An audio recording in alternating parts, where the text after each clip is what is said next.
Everyone thinks because you're a zombie, you don't know good coffee. Well, they're wrong. There's only one brew that gets my seal of approval. Deadly Grounds coffee is my guilty pleasure.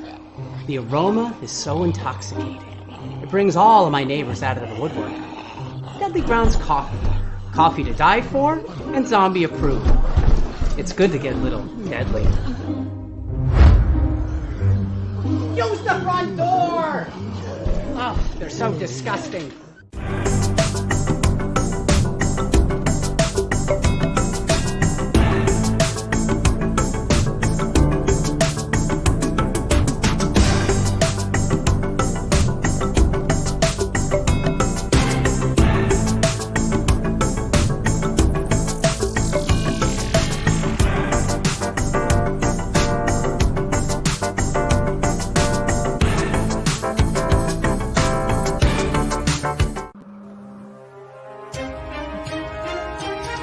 The Dorkening and all affiliated shows are not intended for anyone under the age of 18.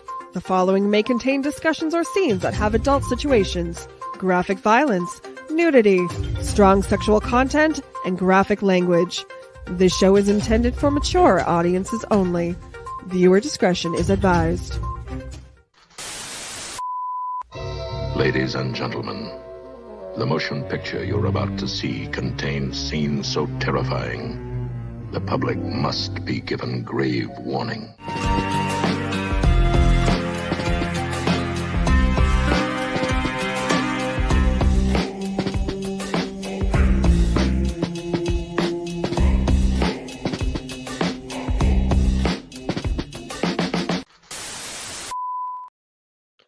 Hello and good afternoon. Welcome everybody to the Bloody Binge Movie Podcast. Except this week we are not doing a movie. We are actually doing Shivers this week. Shivers, of course, is our paranormal, true crime, cryptid, all that good stuff, like put together, almost like a true crime, cult, paranormal, everything like that. Um, Podcast where we discuss, the paranormal, the supernatural, weird stuff that's out there. I am your host, of course, the Sewer Dweller. We are coming to you live from Dayton, Ohio, and there's a reason we are actually 2 hours early, 2 hours earlier than we normally come to you guys live. But this week, here in Dayton, Ohio, school is back in session, and that means one thing: football is back here in Dayton. Tip City, Tip City, Ohio, Tippecanoe High School. Basically, my oldest plays defense for the Tip City High School football team, and I will be going to a game tonight, to the first game of the season. So, kind of had to start it a little bit early because these things tend to run a little long. So hopefully, I can get more people in here to listen, or you guys want to, listen to it later. It's always available on the Owlite Network, on the Bloody Binge Movie Podcast page on X, and of course you could go to Spotify. If you only want the audio version, you can go to Spotify, uh, Amazon Podcasts, iHeartRadio Podcasts, anywhere basically that Spreaker puts podcasts out to. You can go there and listen to just the audio version instead of having to watch. But this week we are continuing or this month, I guess we do this. We do Shivers about once a month, maybe a little more. The schedule is going to get a little weird here in a couple of weeks, only because I do, between football season and I do work for Hell's Dungeon, a haunted house here in Dayton, Ohio. I will probably have to switch days of the week that I do the podcast, because I do have to be there by a certain time to get into costume, to get into makeup, and prepare myself for the night. But this week on Shivers, or this month on Shivers, we are continuing our journey into the 50 states. The cryptids of the 50 states, basically the cryptids of America. As we did last time, we spun the wheel and we are heading to Vermont. Um, Last time, of course, we started in Ohio because that is my state, my home state that I live in. We spun the wheel and Vermont popped up. Vermont, it's interesting. They don't really have a lot of cryptids. and the ones they do are kind of questionable, but we're still going to look at them. We're going to look at the stories and things like that. I have a few other things that might lead more into the paranormal than actually the cryptid side of the supernatural. Um, but I think the stories are still pretty interesting as anyways. So guys, without further ado, let's get the week started as we always do. Except this week we're not going to do horror movie or haunted house news. We are going to do weird, stupid news. Basically stupid funny stories from around the world um that I have found this week, and there's a couple of doozies.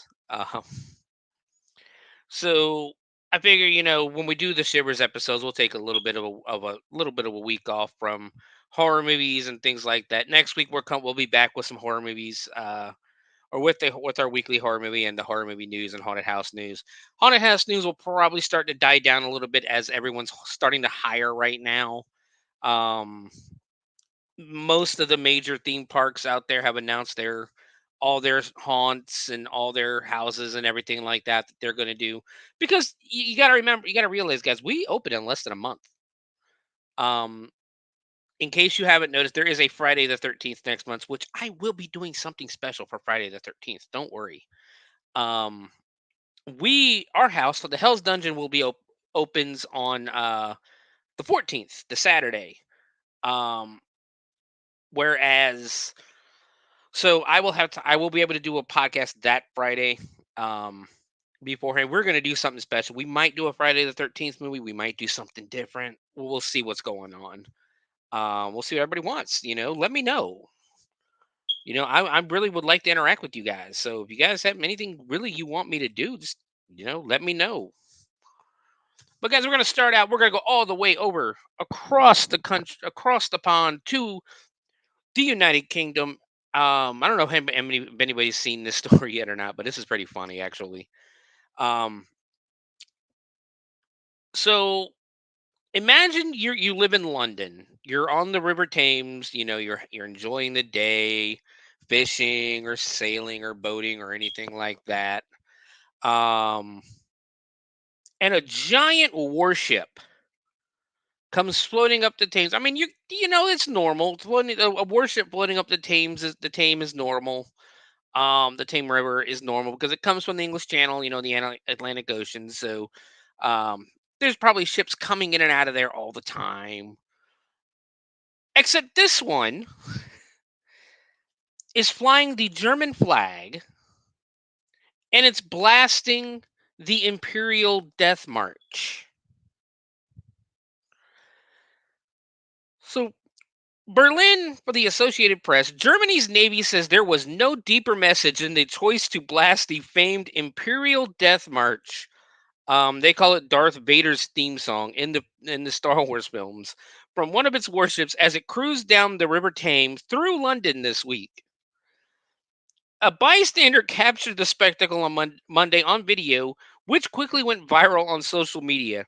The song selection made waves across Europe. No shit, I would be fucking terrified if I'm, especially if it's been 80 years. Let's not pretend. It's been 80 years since World War II, and anybody who knows their history of World War II, London especially took a really big fucking hit in World War II. So yeah, a German warship floating the River Thames playing the Imperial Death, essentially dun dun dun dun dun dun dun dun dun. You're damn right it would scare the shit out of everyone. But the song selection, yeah, the warship was in the area for training and dropped anchor in London for a normal supply stop, the German Navy said. The commander can choose the music freely, the Navy said in a statement Thursday. The choice of music has no deeper message. Essentially, he's saying, please don't get pissed off at us. We didn't do this. This guy is kind of just being a dick and playing this, going through the capital of a country we bombed the shit out of 80 years ago. We promised nothing bad is coming. Other video recorded the warship, the Braunschweig, or I guess Braunschweig, because I think the W in German, I think the W is more pronounced more like a V. Playing London Calling, the 19. Other video recorded the warship, the Braunschweig, playing London Calling, the 1979 hit from British rock band The Clash, upon its arrival in London.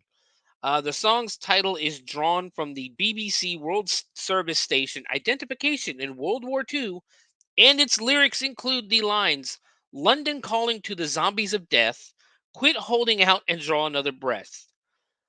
The Braunschweig is named for a city in Germany's Lower Saxony, an area far, far away from the United Kingdom, and part of the country's newest class of ocean-going corvettes.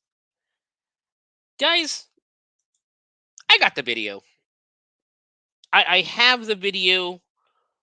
And just look at this and tell me how terrified you would be if you were just a regular citizen out for a nice day on the river and this happens.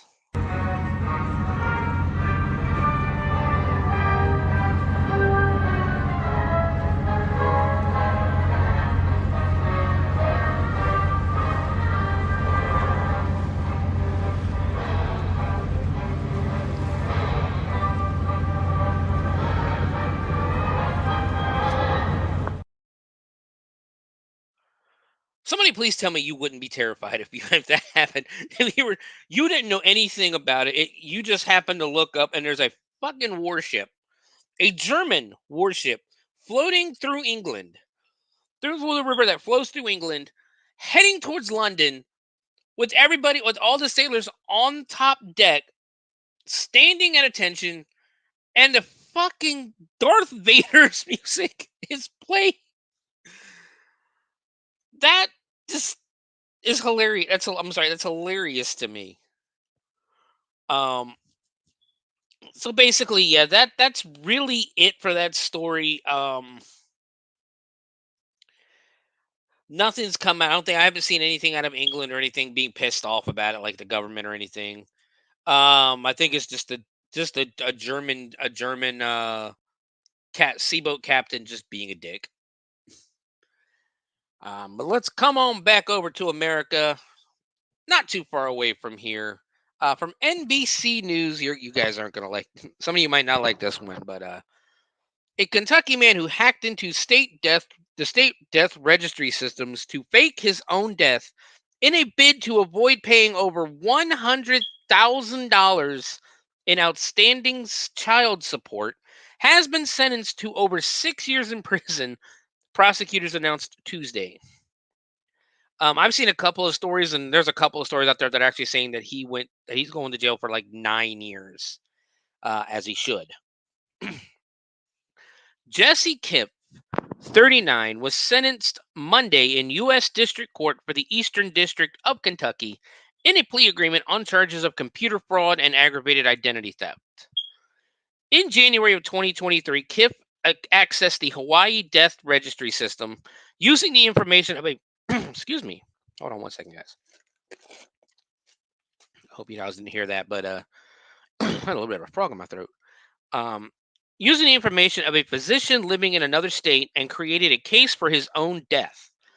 Prosecutors said in a news release, he completed a Hawaii death certificate worksheet, assigned himself as the medical certifier for the case, and certified his death using the doctor's digital signature.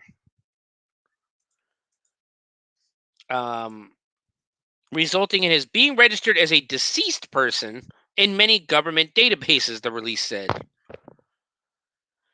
Officials said he admitted to faking his own death in part to avoid outstanding child support obligations. He owed more than $116,000, according to the sentencing memorandum, and he didn't stop there.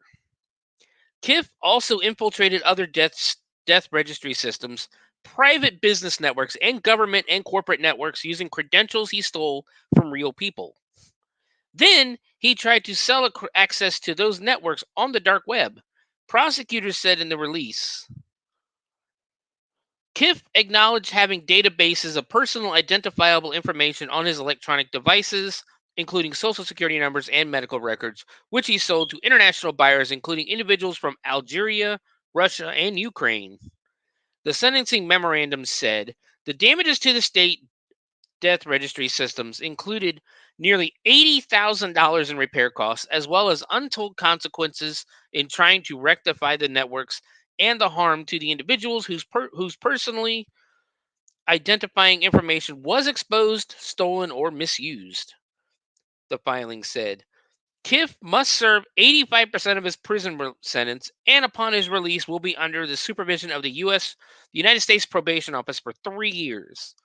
His attorney did not immediately respond to a request for comment. A federal grand jury initially indicted Kiff in November on 5 counts of computer fraud and 3 counts of aggravated identity theft, the Justice Department said in a news release. He was accused of illegally accessing state websites for Arizona, Hawaii, and Vermont, as well as the businesses Guest Tech Interactive Entertainment Limited and Milestone Incorporated. Carlton S. Shear, the U.S. Attorney for the Eastern District of Kentucky, called his plot cynical and destructive.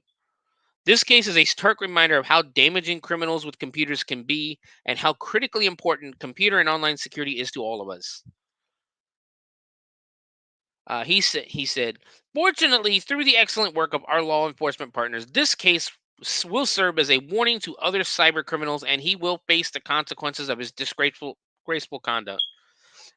So basically, in a gist of it, this dickhead, that's probably the nicest way to call him, owed $116,000 in child support. Decided, because I guess he's already been a cyber criminal, decided to go on a website or go on the government database or something and fake his own death. Basically, tell the world that he's dead to get out of paying $116,000 worth of child support. That's fucking ridiculous. But like I said, the article I'm reading here says 6 years. I've read a couple more articles that said 9 years because I originally got this out of I want to say it was one of the papers in the UK.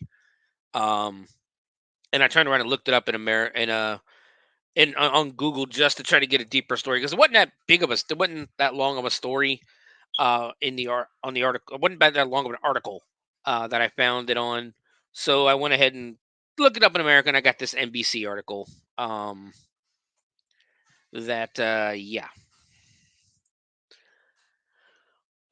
So yeah, I've seen like at least a couple articles that said he got 9 years. This one says he got 6 years. He's got to serve 85% of it, so he's going to be gone for at least 4 or 5 years. And then he's probably never going to be allowed to own a computer or anything like that again.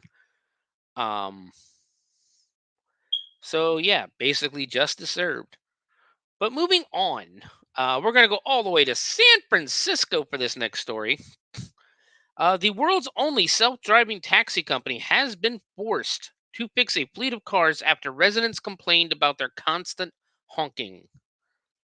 Waymo's autonomous cars arrived in a car park in San Francisco, California a few weeks ago, where they wait between jobs. However, the cars were also installed with an update that made them beep their horns whenever another car reversed too close to them. Christopher Cherry, who lives next to the car park, told Sky's U.S. partner NBC Bay Area he was really excited to have Waymo in the neighborhood when they moved in, thinking it would bring more security and quiet to the area. Instead, the taxis beeped at each other right through the night as they parked or set off on a journey, making it hard to sleep. We started out with a couple of honks here and there, and then as more and more cars started to arrive, the situation got worse, Mr. Cherry said. The cars are robotic and they're honking at each other, and there's no one in the cars when it's happening, and that's absurd. One resident got so irate that she started live streaming the car park on YouTube, gathering tens of thousands of views on some of her videos. Help, says Sophia Tung at the end of one of her videos, where the cars can be heard beeping late at night. Mr. Cherry said the honking happens daily at different levels, with the most intense honking occurring around 4 a.m. and at evening rush hour times.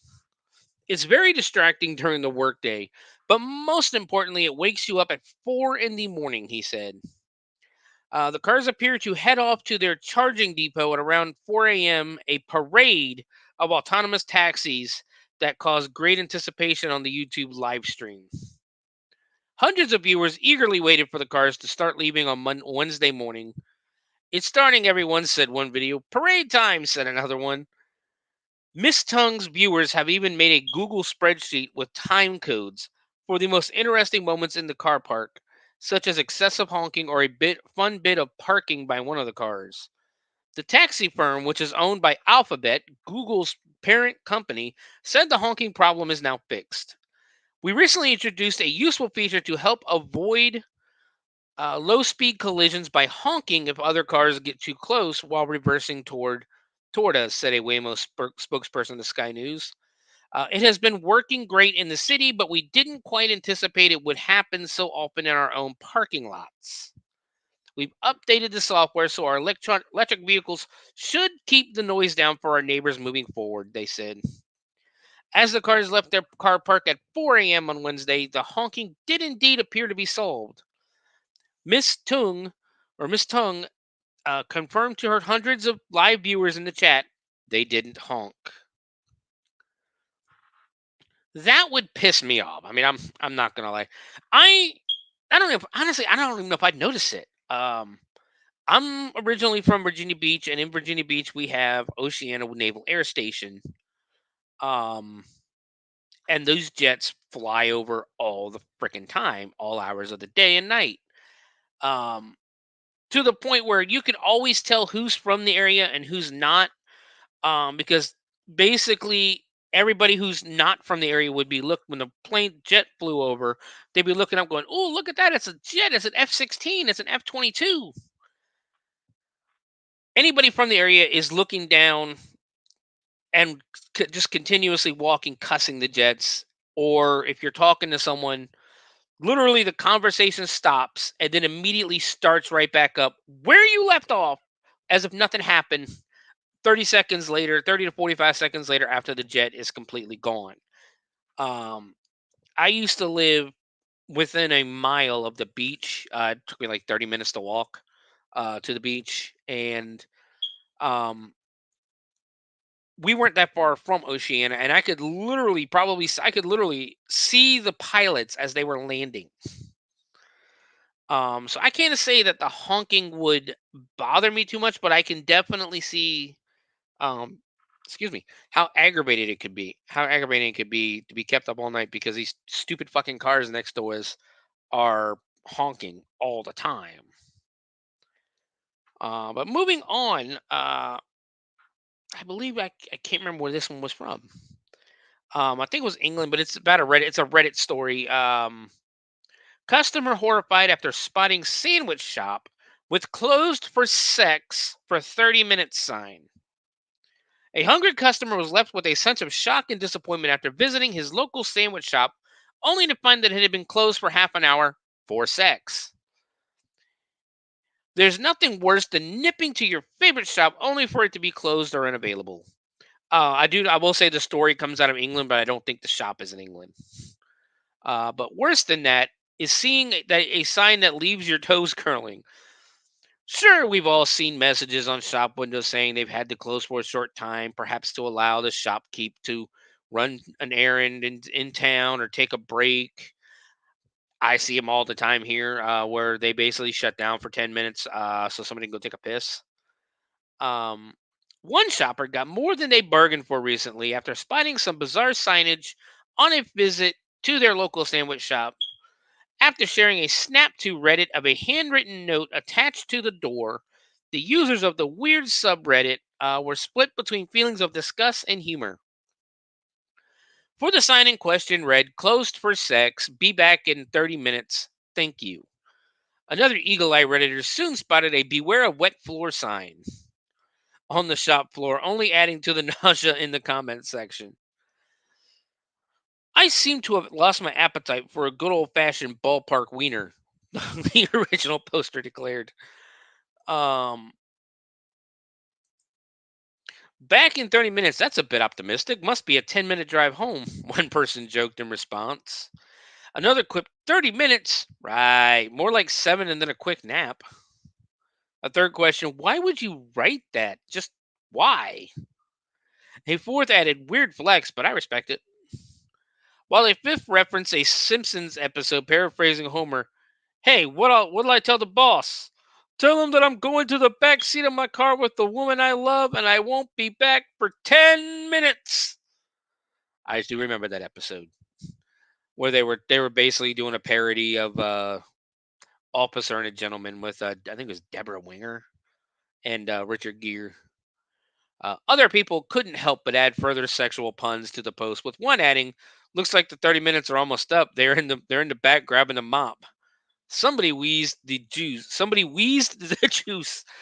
And a second added, "Well, at least they posted 2 signs. No doubt what's going down." Where am I? There it is. Let's see what going down. Then that's the end of the story. See, what would you guys do? Well, think about what would you guys do if you went to a shop and there's just you go to a Subway or a sub shop near you or a rest or a fast food joint or somewhere, and there's a sign on the door that just says, "Hey, be back in half an hour. Kind of having sex right now." I mean, yeah, it's a restaurant. I really don't want that on my food, but I'm not gonna yell at the guy. I'm not gonna get mad at the guy. Um, but those are all the bigger stories I have for this week. I do have a couple of smaller ones here that I found this. It's almost like a weekly wrap up, kinda. Already did that one. Richard E. Brown of Kershaw County, South Carolina, filed a lawsuit on August 1st against Buc-ee's, the convenience store chain. Who the hell's mad at Buc-ee's? Who the hell gets mad at Buc-ee's? Buc-ee's is awesome. We're getting one here in Ohio finally. It's going to take a while to build, but we are getting one here in Ohio in this part of the state. Nowhere close to where I live, of course, but we are getting one. And we're all excited for it because, again, Buc-ee's is awesome. If you haven't been to Buc-ee's, you don't know what you're missing. Brown was walking on a sidewalk at a store in Florence County, South Carolina in 2022 when he tripped over a rope that was holding down the large inflatable beaver mascot, which caused him several injuries, including to his right shoulder. The lawsuit claims that Buc-ee's was aware of the dangerous condition of the rope that was holding the inflatable beaver in place. Brown is suing for negligence and seeking unspecified financial damages. Buc-ee's has not responded. And unfortunately, Buc-ee's is going to lose that one.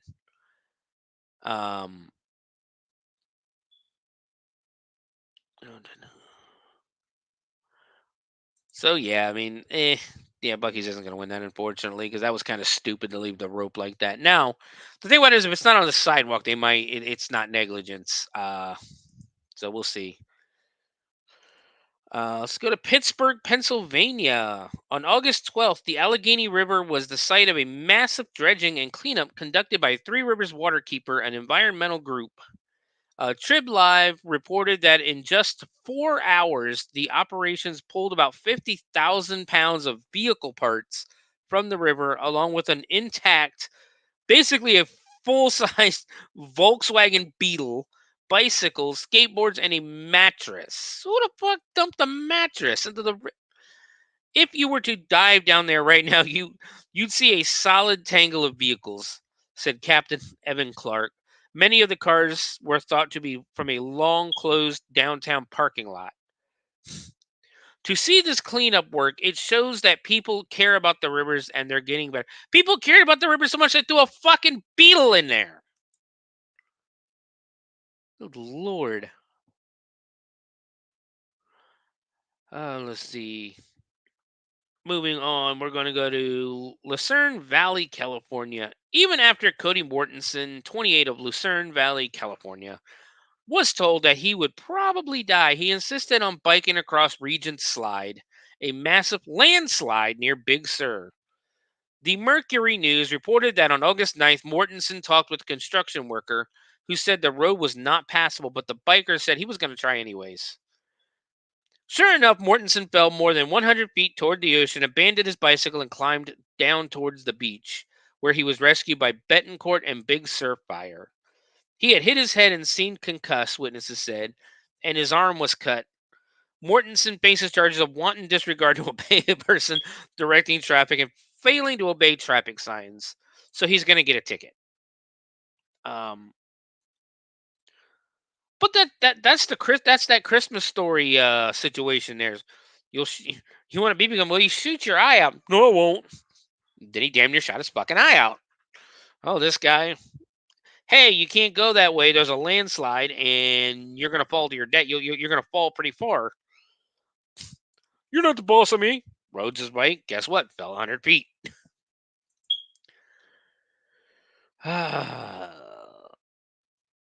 Thrill seekers will want to put Berlin, Germany on their list of spots to visit. Yahoo News reported on August 10th atop a 40-story hotel near the former East Berlin's TV tower is the highest swing in Europe, which allows riders to soar out over the city about 400 feet below. Feels a bit like flying, said Victoria Voigt, 34. Riders pay about $22 for 5 minutes on the swing, which opened in June and has thrilled more than 100 riders per day. Pascal Vent, 36, tried the swing for his birthday. I came here to feel a bit younger. Dude, you're 36. Lord.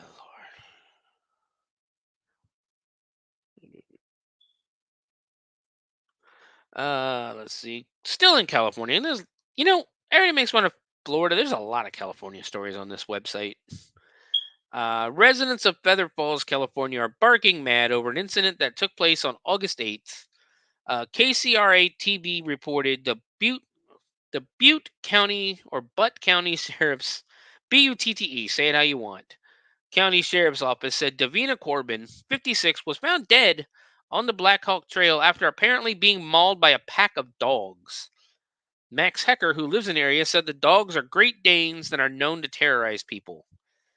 They'd be out here in the road and you would have to wade through them, Hecker said. He said he and other neighbors had repeatedly contacted Butte County Animal Control to no avail. They didn't do anything about any of this, he said. That lady should have never died. Officials rounded up the dogs and a search warrant was issued at a property across from where Corbin was found. So it doesn't say who owns the dogs. I've worked with dogs for a while. I worked at a dog kennel and I came across there was a few Great Danes that would come in. Even at my last job, people were allowed to bring their dogs in, and we had a gentleman with a very large Great Dane. And needless to say, they were actually very sweet dogs. But I'm also somebody who believes that the dogs aren't the assholes, the owner is the asshole. So yeah. Sad story. I'm trying to find where the funny ones.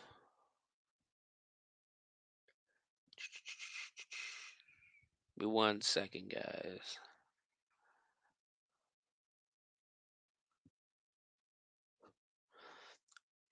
Here's one. On August 13th in Detroit, 36th District Judge Kenneth King got a little carried away while trying to serve as a deterrence to a teenager in his courtroom, the Detroit Free Press reported. The 16-year-old girl was in court on a field trip when she fell asleep during King's 45-minute address to the group between hearings. King threatened her with jail and contempt of court and forced her to wear a jail uniform and handcuffs before ultimately freeing her. I wanted to instill in this kid that this is not a joke. This is a very serious situation. She fell asleep, dude. Marissa Ebersol Wood, the leader of the nonprofit group that organized the trip, said, "We have spoken to the student and her parents, and the young lady was traumatized by the judge's unnecessary disciplinary treatment and scolding. The group of students should have been simply asked to leave the courtroom if if he thought they were disrespectful, King said. He has reached out to the family with an offer to mentor the girl, but not received. Yeah, they're going to tell him to go fuck himself. And why wouldn't they?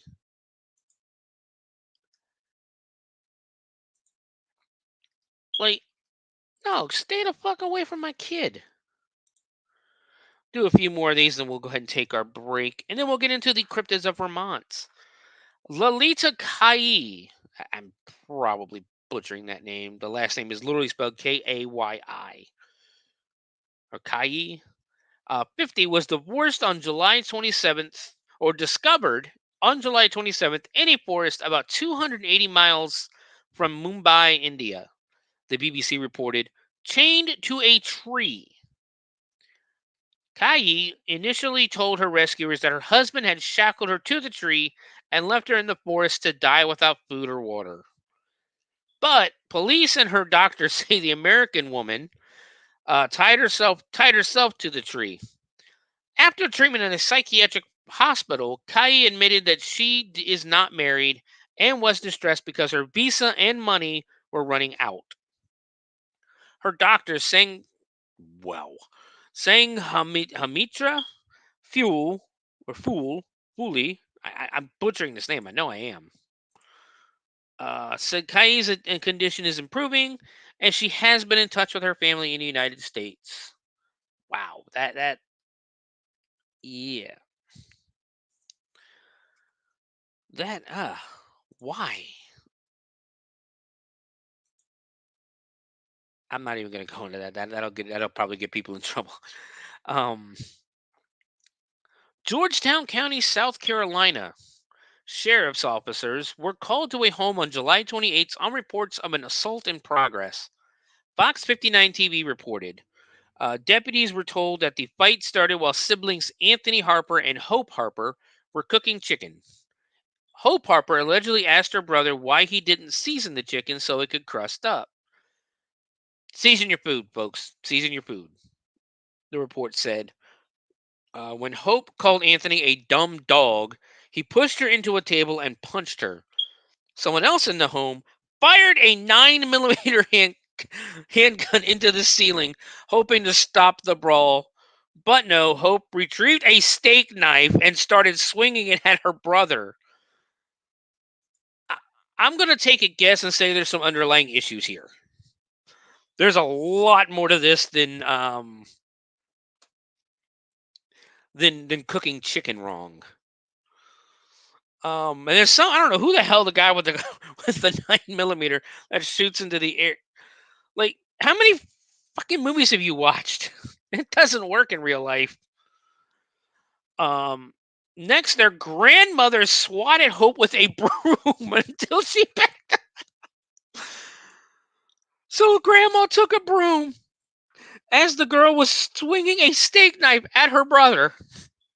Grandma shows up with a broom and just starts smacking the shit out of her.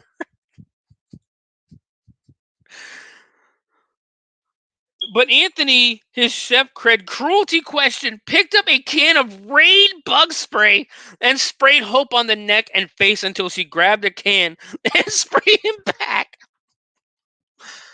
They were macing each other with Raid. Oh my God. Each of the siblings is pressing charges against the other. Both were released on bond. I don't mean to laugh, but there are some serious underlying issues there if you sit there and if all this is going on. Like, basically, Hope questioned her brother about his cooking, why he didn't season the chicken. Again, season your food, season your chicken. It makes it so much better. So he gets pissed off at her, pushes her into a table, and starts punching her. She then grabs a steak knife and starts swinging it at him. Apparently, somebody at some point picked up a gun and just fired it into the ceiling because that's what we fucking do. And then they started fighting some more until Grandma showed up with a broom and just started smacking Hope, trying to, I guess, get her to stop trying to stab her brother. The brother grabs a can of Raid and starts spraying the sister with it, which is very dangerous because that'll kill somebody. So the sister grabs it and starts spraying him with it.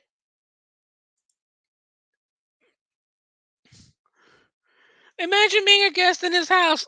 I wouldn't know if I'd be laughing my ass off or going, "Hey guys, thanks for the invite, but I'm gonna head out. Yeah, I'm gonna go." Like that's just fucking hilarious. Yeah, guys, I'm gonna tell you right now. I am just reading these stories that I have up here right now that I'm reading to you guys. I am reading these also for the first time. So, pardon me for laughing at that. That was hilarious. That is that. Where was that again? South Carolina. Yeah, that is the most redneck white trash bullshit I've ever heard. Oh Lord.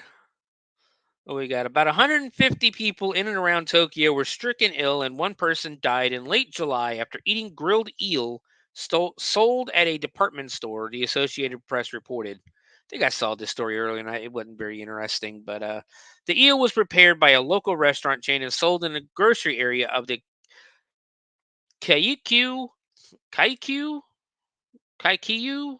I'm not Japanese. I'm sorry, guys. Department store officials said roasted eel is considered a tonic against the summer's extreme heat. More than 1,700 servings of the dish were sold at the shop. So, yeah, like I said, that wasn't a very interesting story, but it's there.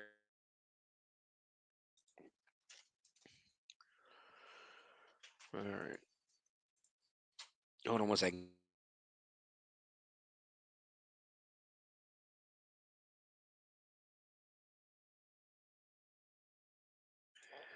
Sorry about that, guys. Kid just got home from school. So moving on, let's see. Fine points of the law. Evans Lee Jr. of Atlanta passed away on October 26th of 2022. The Atlanta Black Star reported.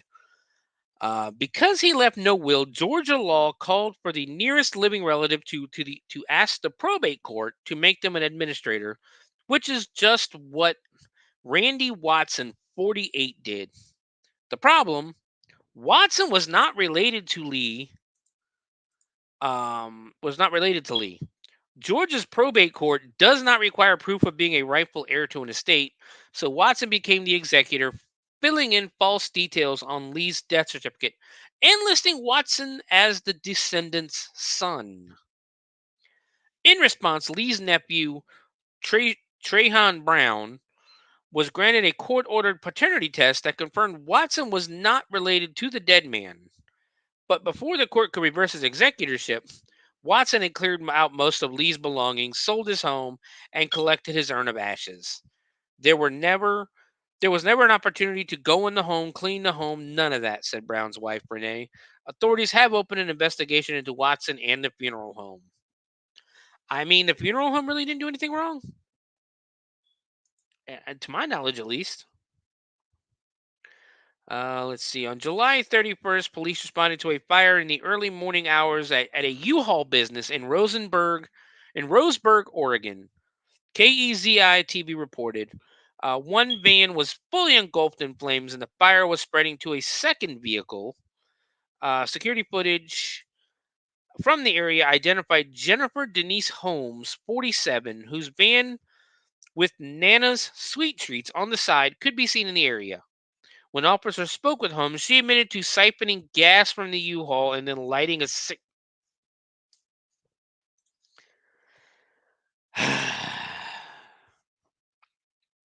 I think you guys know where this is going. She admitted to siphoning gas from the U-Haul and then lighting a cigarette. She was charged on August 3rd with first-degree criminal mischief and reckless burning. So not only are you stealing gas out of the U-Hauls, Your dumbass thought it was a good idea to light a cigarette after siphoning. Someone want to take this chick back to high school, middle school, elementary school, whatever school, and let her know that gasoline itself is also a gas. It's not just a liquid, it's actually gas and fumes. And when the fumes are what basically the fumes are what helps things go kaboom when you light a spark near them. Let's see if there's any more. Give me a second, guys. I'm gonna.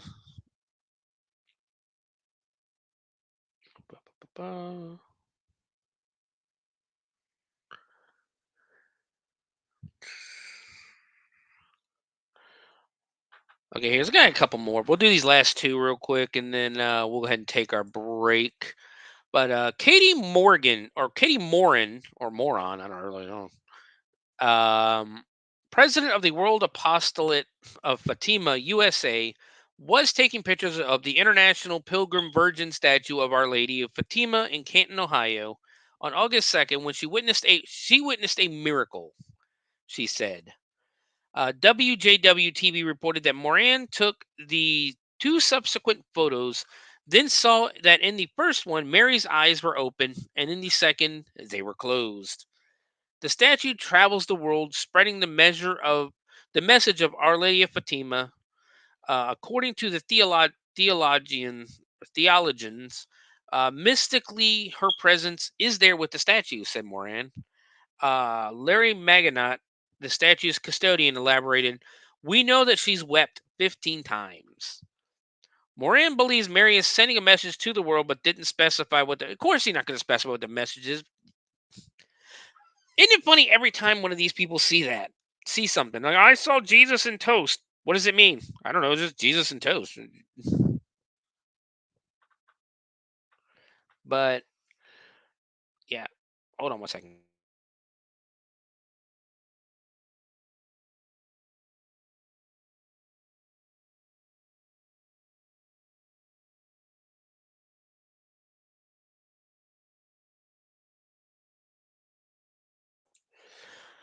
Sorry again, guys. The kid is having issues.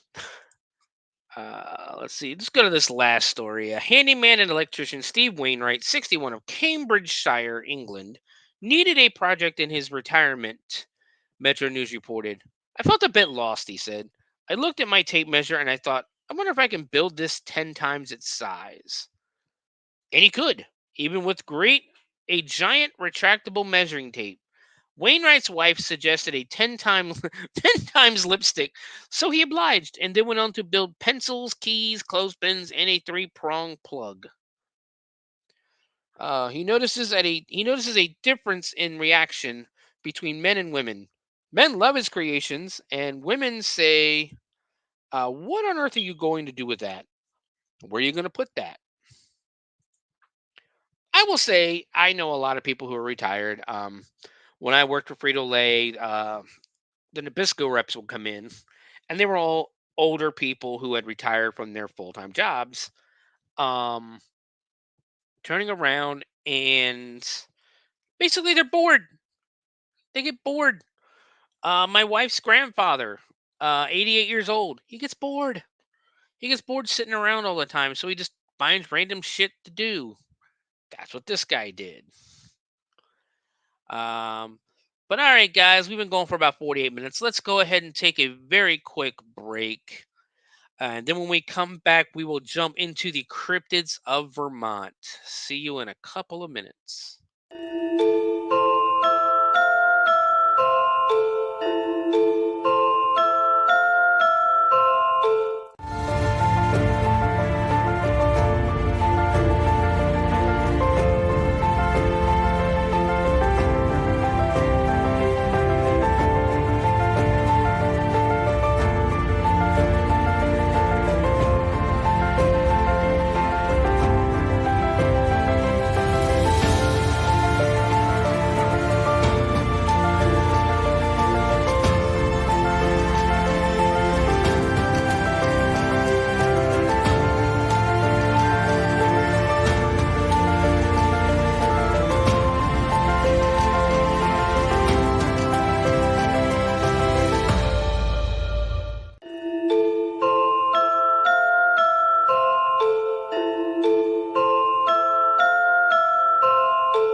Shabazz and Shabebans. We are the Retro Reductibus Cephala Podcast, a long-form bi-weekly show that celebrates all the things that made growing up awesome. Well, that sounds good, but I don't know what all those words mean. I think what Parasite Steve's trying to say is that on Retro Redoctopus, we explore a range of retro goodness, from toys, video games, and movies, to cartoons, and even snacks and school lunches. Oh. And we do it all with a positive spin, a slew of killer guests, and some very adult language. And you know what else is cool? No. This crazy show is part of the Door King Podcast Network with new episodes every Tentacle Tuesday. What's that? And if waiting 2 weeks for a new episode gives you a sad, know that we drop bonus episodes all the time, like the off-format Crow's Nest and an interview series we call The Brig.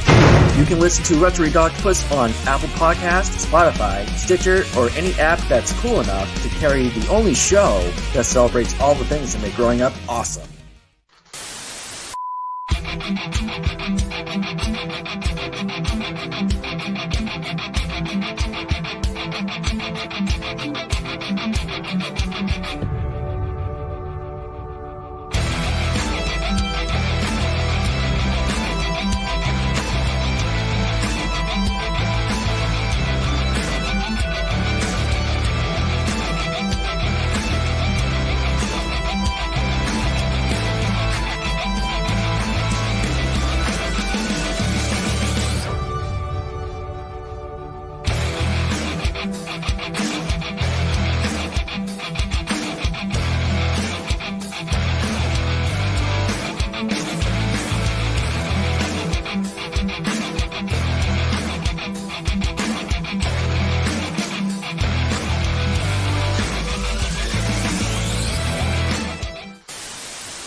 And welcome back to the Bloody Binge Movie Podcast. Again, I'm your host, Sewer Dweller. We are here in Ohio, getting ready to travel all the way to Vermont for the Cryptids of Vermont. Again, we spun the wheel last month. I figure spinning the wheel is going to be a little better than just going in alphabetical order, because then, you know, those who live in Vermont or Rhode Island, or South Carolina, and that you'll be waiting a while to get chosen. This way you get a good chance of your state being selected and us exploring the cryptids.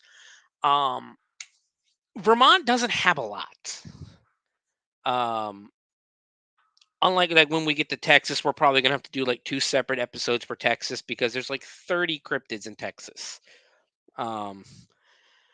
Mainly because of how big it is and because of how vastly open Texas can be too.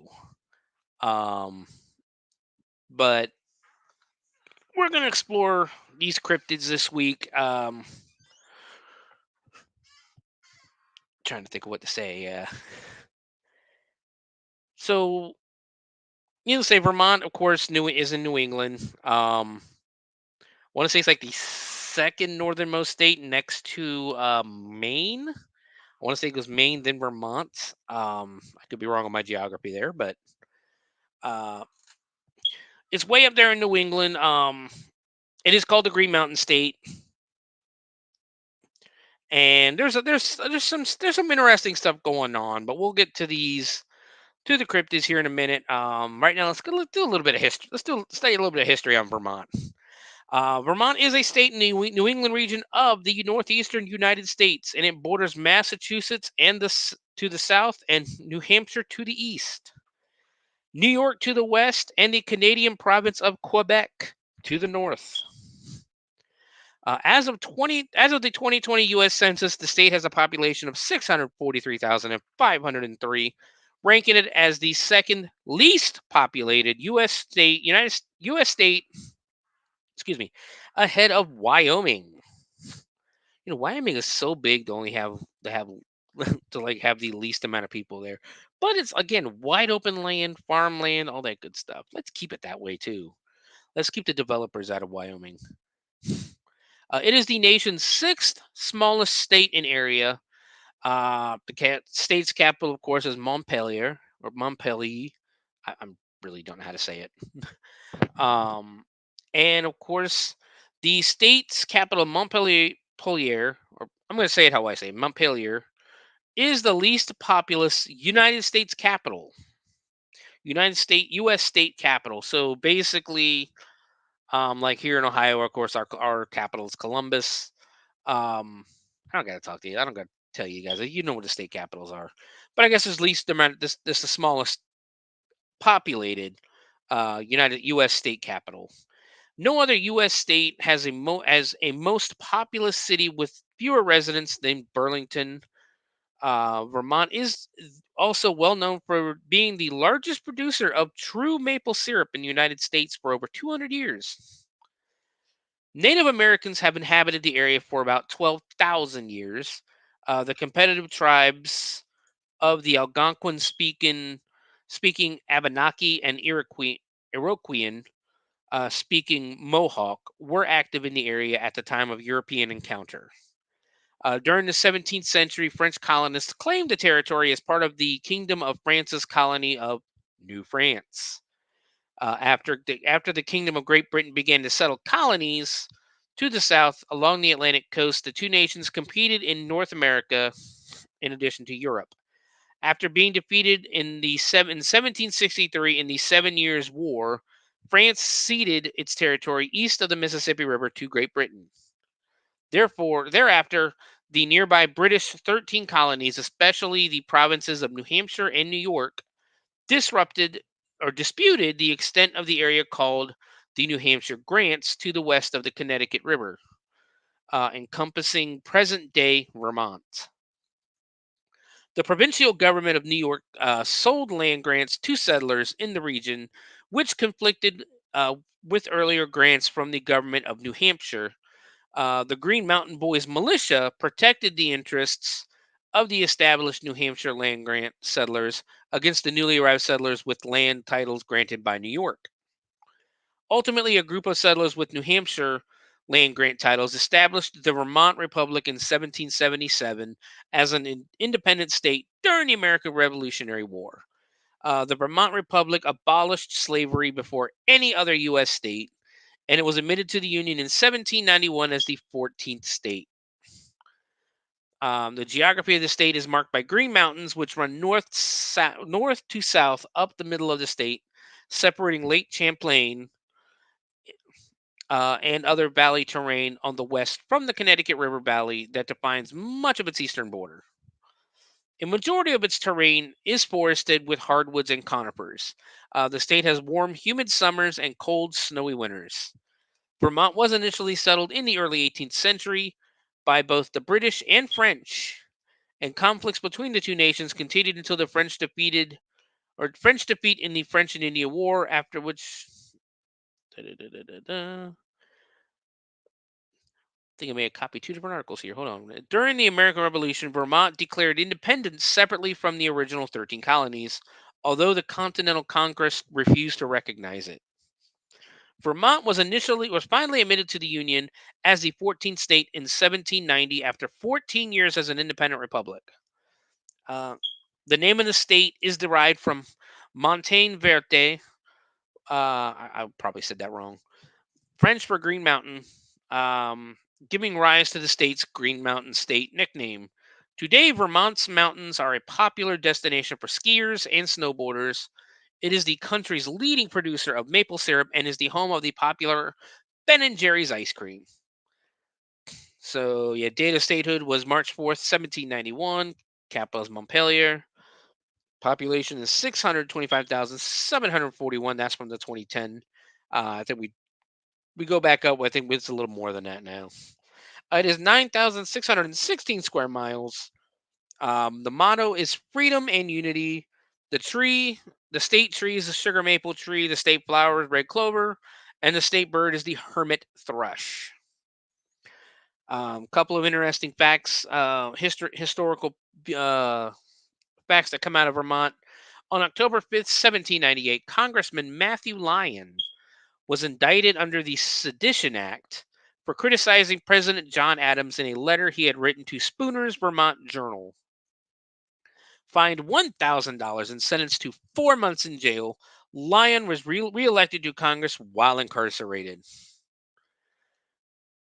Yeah, if you have a politician, there's very few politicians I trust. But if you have a politician that'll tell the president of the United States to go fuck himself, in a letter, and then goes to jail for doing so, reelect that guy, please. One of the first ski lifts in the United States was developed on a farm in Woodstock in 1934, designed by Wallace Bunny Bertram and powered by an antique Model T Ford engine.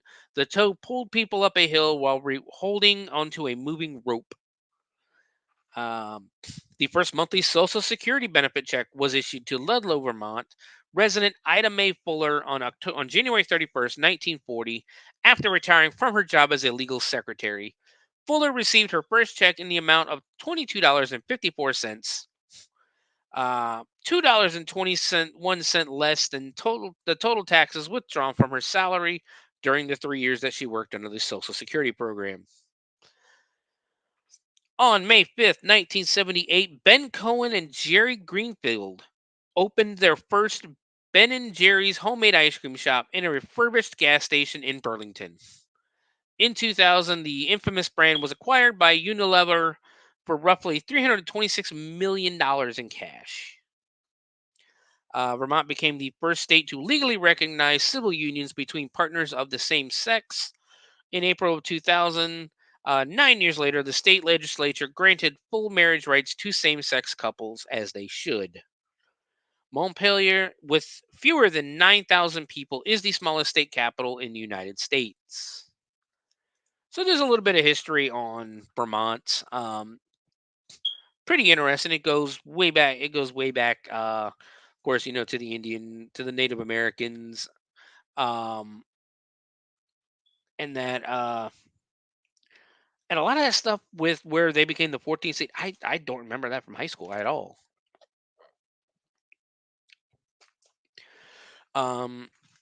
So yeah.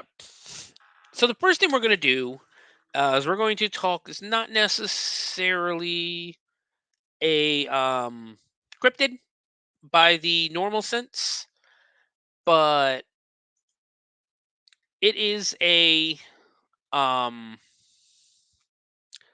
kind of weird. It is kind of weird. We're going to the Bennington Triangle of Vermont.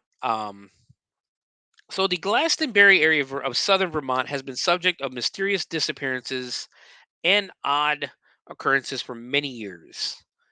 The so-called Bennington Triangle is a phrase created by New England author Joseph A. Citro.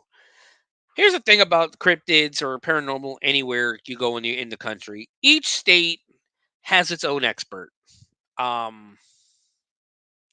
at least each area, because I think it's like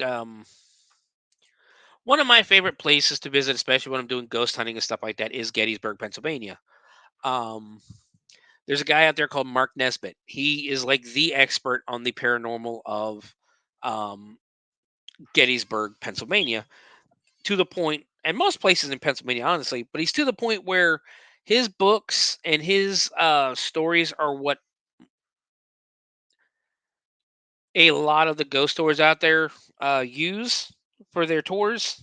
And I think a lot of people don't realize how many ghost tours there really are in Gettysburg, Pennsylvania. Like you're going to walk down the street for dinner and you're going to pass at least 30 people trying to get you to go on their ghost tour or their ghost hunt or whatever they're doing. But here's the catch. They cannot take you onto the battlefield itself. The battlefield itself closes at 6:00. Like literally strictly, if you were caught on the battlefield after dusk, you will be arrested. They have a big problem with people going out there with metal detectors and trying to basically hunt relics, and they don't want that happening because you'd have holes everywhere. So yeah, but anyways, each area has a specific expert in the paranormal. I can't remember the guy's name from Virginia, but actually I think it's a female in Virginia. I think it's a woman who's the expert out there. But I know in Pennsylvania it's Mark Nesbitt, and then here in Vermont it is Joseph Citro or Citro. But basically he turned the phrase Bennington Triangle during a public radio broadcast in 1992. It describes a region of southwestern Vermont in which a number of people went missing between the years of 1920 and 1950, the best known of which is probably that of Paula Jean Weldon. Glastonbury and its nearby township of Somerset were former logging and industrial towns that flourished in earlier years but fell into a decline toward the late 19th century. Both are now considered ghost towns, as they were unincorporated by the state legislature in 1937. The Bennington Triangle is an area located in the southwestern corner of Vermont, and it is notorious for being the site of numerous mysterious disappearances that have baffled people for decades. The triangle is roughly bounded by the towns of Glastonbury, Woodford, and Bennington, and covers an area of about 100 square miles. Several people have vanished without a trace in this area, leading to wild speculations about what could be behind the mysterious disappearances. From supernatural forces to alien abduction, many theories have been proposed to explain the phenomenon.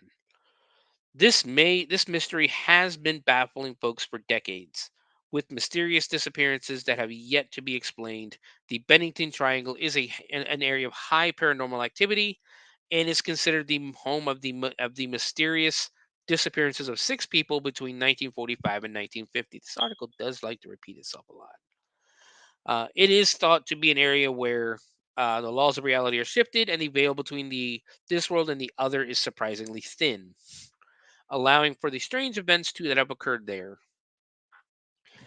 In addition, there have been reports of strange lights in the sky, strange creatures, and even a phantom hitchhiker, all of which have added to the allure of the Bennington Triangle. And it is believed that this area is the site of many unsolved mysteries and explained experiences. You've already said that, and that the events that have occurred here may be connected to some dark supernatural force. You can't help but feel a chill as you read about these mysterious vanishings throughout the ages.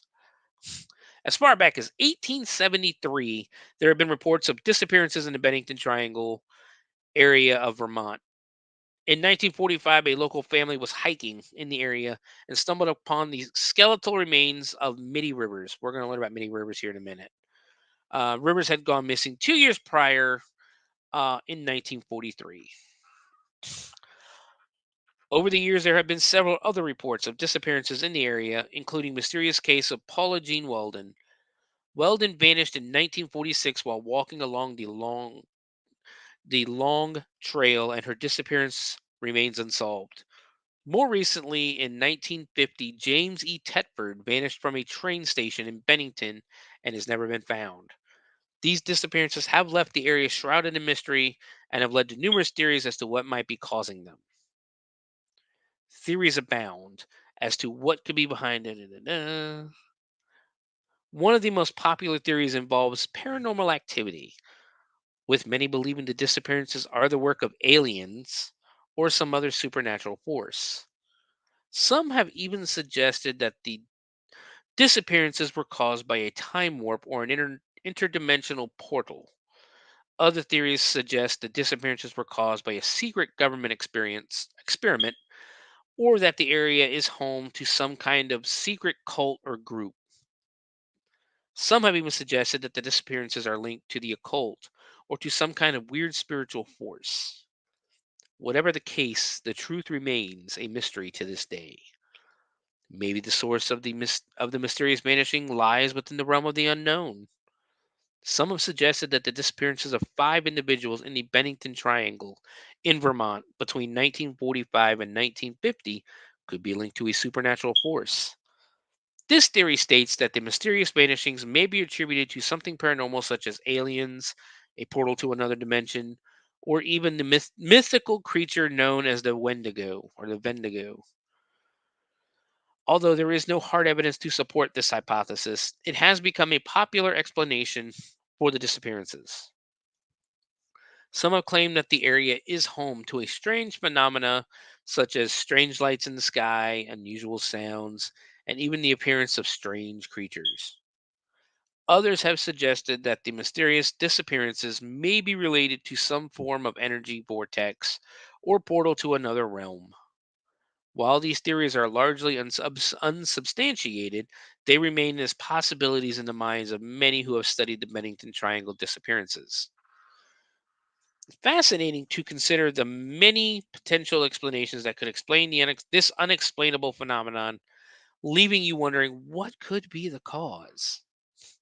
One possibility is that the disappearances were caused by a combination of environmental factors such as dense forests, rugged terrain, and the fact that the area is so remote. This could make it difficult for people to get help or even find their way out of the area. Another potential explanation could be that some of the disappearances were the result of animal attacks or other forms of violence. It is possible that the individuals were attacked by wild animals or even killed by other humans in the area.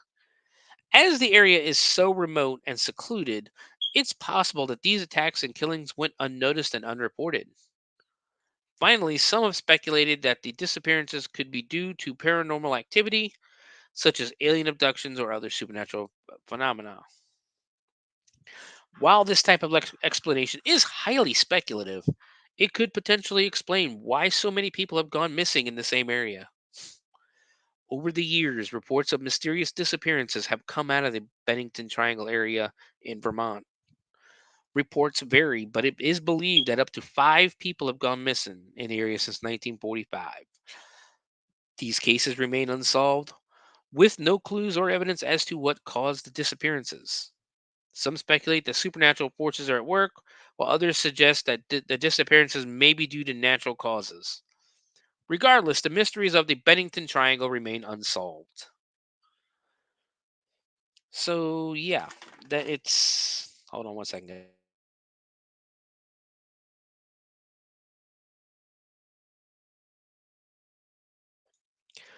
Throat was getting a little dry there. Um, it's a weird thing. It's a remote area. There's very few people live there. Maybe some hermits or whatever. Um, could be animal attacks. Could be people. If you get too close to someone's weed farm, they do have a bad habit of, especially. But I think Vermont. I think it's legal in Vermont now. Um, Lots of bad things would happen. That's the thing. And the fact that nobody knows, it's like the Bermuda Triangle. Nobody knows what's happened to a lot of the stuff in the Bermuda Triangle. So we basically what they're saying. Some people are saying, it could be like a Bigfoot style monster out there, which we'll read about here in a second. It could be they're accidentally walking, like there's some kind of like interdimensional portal out there, and people are just randomly walking through it. Apparently, 5 people in history. Nobody else that's ever walked out there has walked into this, but 5 people in history have walked through an interdimensional portal that took them to a different timeline. Aliens, again, if you believe in aliens and alien abductions, yeah, that could be a likely, reason behind it or something that happens. But let's take a look at the 5 people who have been reported missing um, since 1945. And we're going to start with, of course, Mitty Rivers. Between 1945 and 1950, 5 people disappeared in the surrounding Bennington, Vermont. The first disappearance occurred on November 12th, 1945, when 74-year-old Mitty Rivers disappeared while out hunting in the vicinity of Long Trail Road in Vermont Route 9. Rivers was on a weekend hunting trip with 4 other hunters up the mountains. The morning of November 12th, 1945, Rivers and his son-in-law, Joe Lawson, were walking together before reaching a fork. Rivers and Lawson, I'm pretty sure I'm not saying that name right, would separate here, with Rivers telling Lawson he'd only be going a short distance before he would join them at camp for lunch.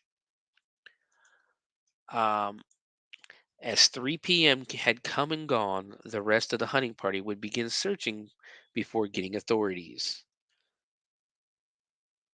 An extensive search was conducted, but the only evidence discovered was a single rifle cartridge that was found in a stream. The speculation was that Rivers had leaned over and the cartridge had dropped out of his pocket into the water. Rivers was an experienced outdoorsman who was familiar with the local area. And then, of course, as we just read in the article, um, his body was apparently found by a family of hikers. 1946, Paula Jean Weldon. This is apparently the most famous disappearance. Uh, excuse me, I'm sorry. Out of all of them, this is the most famous disappearance. Let's see if we can get some information on her. She was born October 19th, 1928, disappeared on the December 1st, 1946. Okay. So on December 1st, 1946, after finishing her shift at Bennington College Dining Hall, Weldon returned to her room and changed into walking clothes. Her clothing was adequate for the weather that afternoon, but not for the anticipated drop in temperature that night. She packed no bag, took no extra clothing, and did not take any extra money. From all appearances, she did not expect to be gone more than a few hours. Weldon walked down the campus driveway and hitched a ride from State Route 67A near the college entrance to a point on State Route 9 near the Furnace Bridge between downtown Bennington and Woodford Hollow. Local contractor Lewis Knapp picked Weldon up and drove her as far as his house on Route 9, which is about 2.5 miles from the long trail. From this point, Weldon either hitchhiked or walked the rest of the way to the start of the trail in the Woodford Hollow. A group of hikers were walking down the trail as Weldon was walking up. She approached them and asked them a few questions about the long trail. Weldon continued walking in a northerly direction on the road portion of the trail now known as Harbor Road. She was on the trail late in the afternoon, and darkness was falling as she approached the end of Harbor Road. She may have continued into quickly darkening woods. It was presumed that she must have continued her walk along the Bowles Brook Valley, although there are no confirmed sightings of her past Faye Fuller Camp. So Faye Fuller Camp was the last time anybody saw her.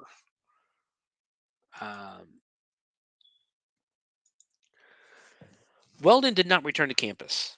Her roommate thought she must have gone to the library to study for exams, but the next morning Weldon still had not returned. Once the college administrators were notified, they immediately started a search of the campus itself. The Bennington County State's Attorney was notified, and the county sheriff was brought in to help with the search. Over the next couple of days, Weldon's visit to the long trail was discovered. When one of the hikers said she had approached, identified her from the photo in the Bennington Banner newspaper where he worked. Weeks of searching ensued. Bennington College closed for several days, and students and faculty participated in organized searches. Hundreds of volunteers. What did I leave off?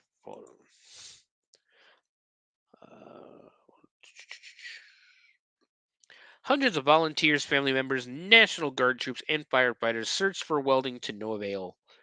Ground and air searches concentrated on the long trail as far as Glastonbury Mountain, 10 miles to the north. The trail's various branches and along Route 9 from Bennington to Brattleboro.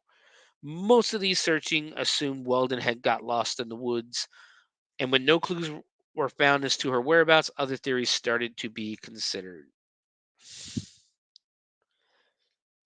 Alternative theories speculated that Weldon had been in unusually high spirits and had decided to run away to start a new life, was going to meet a secret lover and eloped with him, or had become injured and suffered from amnesia. Darker theories speculated that Weldon was depressed and may have died by suicide, or that she had been kidnapped or murdered. At the time of Weldon's disappearance, there was no state police organization in Vermont, and the state's attorney, county sheriff, and state investigator Almo Renzoni was responsible for finding clues. Weldon's father pressed the investigators and Governor Mortimer R. Proctor to bring in additional professional law enforcement help. Proctor asked Governor Raymond Baldwin of Connecticut to lend assistance, and the Connecticut State Police Detective Robert Rundle and State Policewoman Dorothy Scoville were assigned to the case. They interviewed every person who saw or thought they saw Weldon, and every person who lived along the route she took, who were simply in the vicinity of the long trail on that December afternoon. Investigators discovered that one of the last people to see Weldon alive was a lumberjack named Fred Gaudet, who lived along Harbor Road. Gaudet was in the midst of an argument with his girlfriend when Weldon walked by. He stormed off in a jealous rage shortly thereafter, and depending on different statements he made, went to his shack and spent the evening by himself, or he drove up the travel portion of the trail where Weldon was heading. He lied to police on several occasions and was a person of interest both in 1946 and when the case was revisited in 1952. Reportedly, Gaudet told at least two people that he knew within 100 feet where Weldon was buried, but later claimed it was just idle talk. When no evidence was found that a crime had been committed, no body was discovered, and no forensic clues were identified, this avenue of investigation ended. The manner in which Weldon's disappearance was handled by local law enforcement was sharply criticized by her father and many others. Weldon's father pointed out that the lack of statewide law enforcement organization and the lack of training of local sheriffs contributed to a poorly run investigation. Within 7 months of Weldon's disappearance, the Vermont legislature created the Vermont State Police. Other cases, we'll talk about that here in a minute. So yeah, that's the sad story of Paula Jean Weldon. Basically, it does seem, the way the story reads, it does seem like she either committed suicide or was murdered. And we'll never find a body. You know, it's been 80 years almost. 1946 to now, yeah, it's about 80. You're like 78 years. So likely the body has decomposed, or has been devoured by something. And I'm going to take a wild guess to say Frank Gaudet may not be with us anymore, as he was an adult in 1946. Let's see.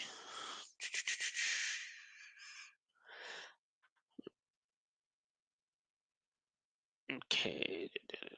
So I'm reading a little bit more on the Wikipedia page. Many saw her depart, including Ernest Whitman, a Bennington Banner employee who gave her directions. She was not wearing a jacket during her journey, and it was 50 degrees outside, later dropping to 9 degrees Fahrenheit. Weldon was alleged to have been seen on the trail itself by an elderly couple who were about 100 yards behind her. According to them, she turned a corner in the trail, and when they reached the same corner, she had disappeared. An extensive search was conducted, which included the posting of a $5,000 reward and help from the FBI, but no evidence of her was ever found. Weldon's disappearance was the inspiration for the 1951 novel Hang Saman by Shirley Jackson. So moving on to 1949 and James Tedford. James Tedford, a veteran, allegedly went missing on December 1st, 1949. 3 days to the day after Weldon was last seen, Tedford, a resident of the Bennington Soldiers' Home, had been in St. Albans visiting relatives and was accompanied to a local bus station, which was the last location where he was seen. According to witnesses, Tedford got on the bus and was still aboard the last stop before arriving in Bennington. Somewhere between the last stop and Bennington, he vanished. His belongings were still in the luggage rack, and an open bus timetable was on his vacant seat. Tony Jinks discusses this claim, saying that the popular conception is that he vanished into thin air while on the bus, but like many missing person stories, there's a gap between when he was last seen and when he was reported missing a week or so later. Regarding Tedford's disappearance, there is enough evidence to suggest he didn't dematerialize, even though no trace of him was ever found.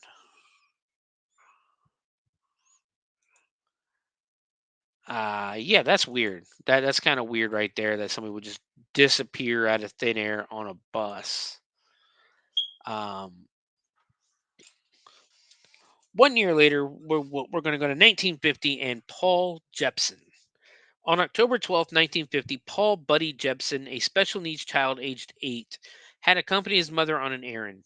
She left her son unattended in the cab of their truck for about an hour while she fed some pigs. When she returned, her son was nowhere in sight. A bloodhound tracked the boy along a logging road to an intersection of back roads near a stream, or according to local legend, where Weldon had disappeared 4 years earlier. Search parties with high-powered flashlights looked for Paul, but nothing was ever found. His father shared with the press how easily it would be to overlook him because of his brown and tan clothing blended in with the fall leaves. So that's a sad one right there. A little 8-year-old boy went missing. Again, very explainable. Unfortunately, could have fallen into the stream. Could have been taken away by an animal.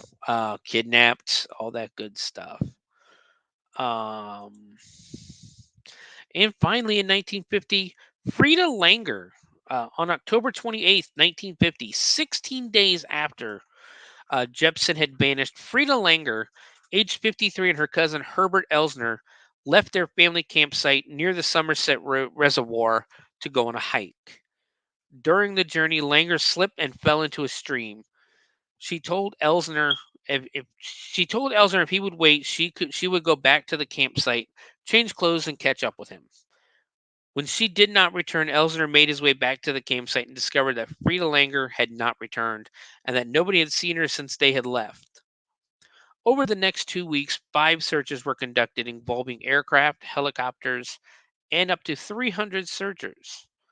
No trace of Langer was found during the search. On May 12th, 1951, Frida Langer's body was found 3.5 miles from the campsite in the eastern branch of the Deerfield River, an area that had been only lightly searched 7 months before.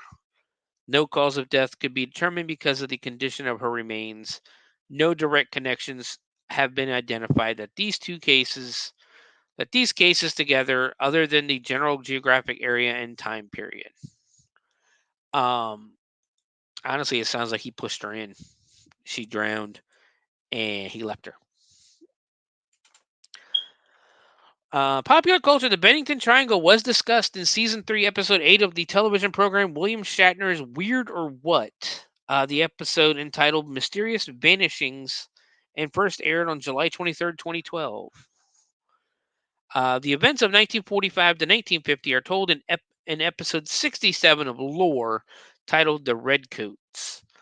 The Bennington Triangle was also featured as one of the haunted locations in the Paranormal TV series Most Terrifying Places in America, which aired on the Travel Channel in 2018. The episode, titled Unnatural World, told the stories about the reportedly missing persons in a 5-year span and the local lore of the Bennington Monster, a Bigfoot-like creature that supposedly roams these wooded areas. The Bennington Triangle is discussed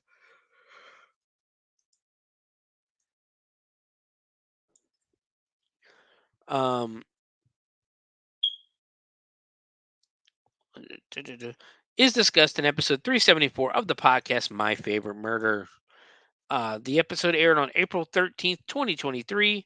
Robert Singley, a 27-year-old Bennington College student, got lost in Bennington Triangle but found safe by Vermont State Police in 2008. The Bennington Triangle is discussed in episode 11, Cursed, of the podcast Scared to Death by Dan Cummins. So yeah, not a place I would really want to venture to.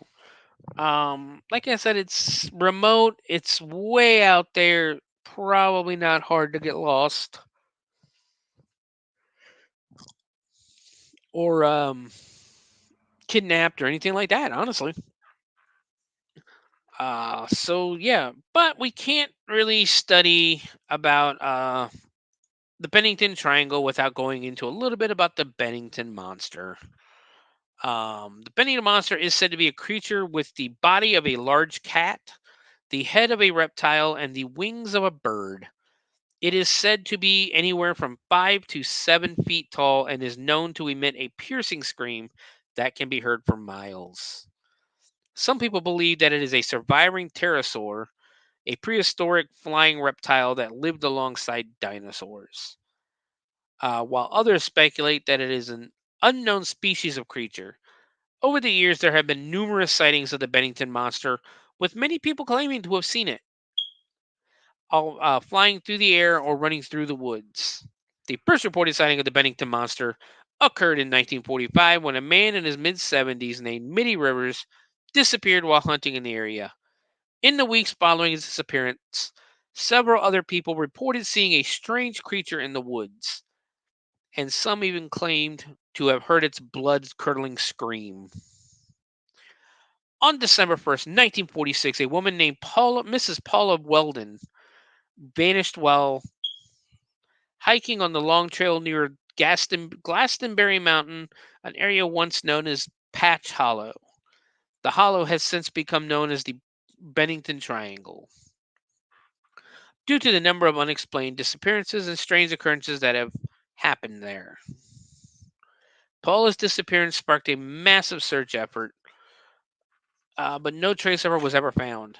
She was one of 5 innocent people who vanished without a trace between 1945 and 1950, often referred to as the Patch Hollow Massacre. Believe it or not, the Weldon disappearance was the incident that birthed the Vermont State Police. We just learned about that. Despite numerous searches and investigations, no one has ever been able to explain what happened to these people or to definitively prove the existence of the Bennington Monster. Some people believe that the Bennington Monster is a supernatural creature, while others think that it is a real flesh and blood animal that has yet to be discovered by science. Whatever the case may be, the legend of the Bennington Monster has become an integral part of the town's folklore and continues to fascinate and intrigue people to this day. So, like I said, there's not really much out there about the Bennington Monster. Um, Apparently, he is a Bigfoot style creature where he's a cryptid, but that's about closest thing to Bigfoot he is really. Um, and um, like I said, there just really isn't much left out there, or much out there for him. Um, so we're gonna have to move on and go all the way to Lake Champlain for Champ, the Lake Champlain Monster.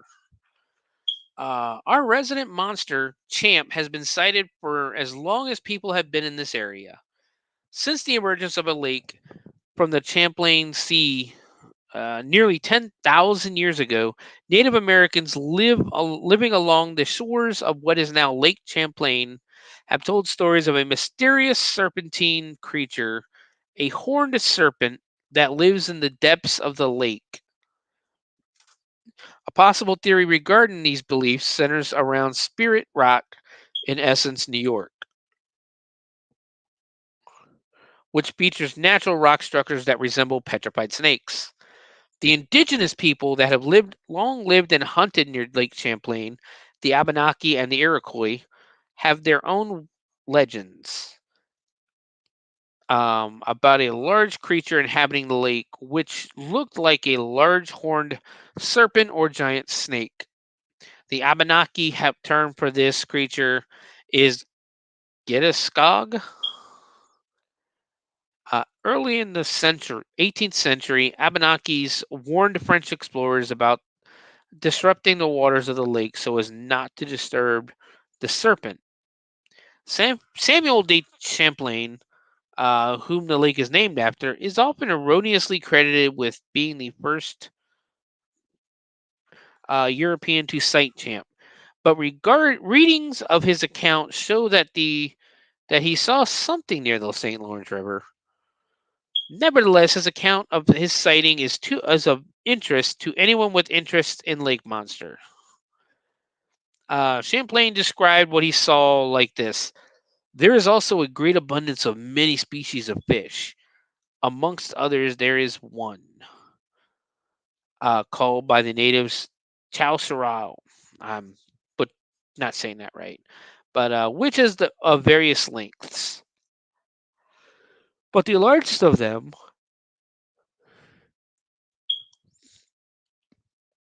as these tribes have told me, are from 8 to 10 feet long. I have seen some 5 feet long, which were as big as my thigh.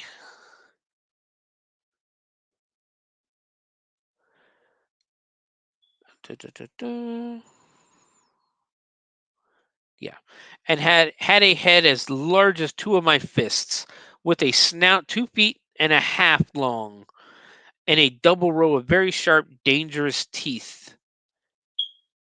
Its body had a good deal but the shape of a pike. But it is it is protected by scales of a silvery gray color and so strong that a dagger could not penetrate them or pierce them. Historians think Champ is probably a garfish, a class that includes a lake sturgeon, which still live in Lake Champlain today. Champlain's description of the creature sounds very much like a garfish, albeit much larger than usual. Modern sightings started in Bowaga Bay, Port Henry, New York in 1819. This spot remains an excellent place to launch a Champ search.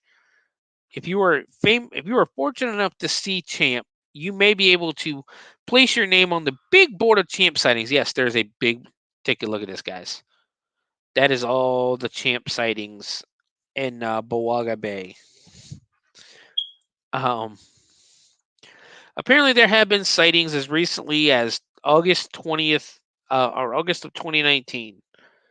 The next famous account features in the Plattsburgh Republican newspaper on Saturday, July 24th, 1819. Let's go ahead. But yeah, those are all the sightings. Everything you see out here is the sightings of Champ, the lake monster up there.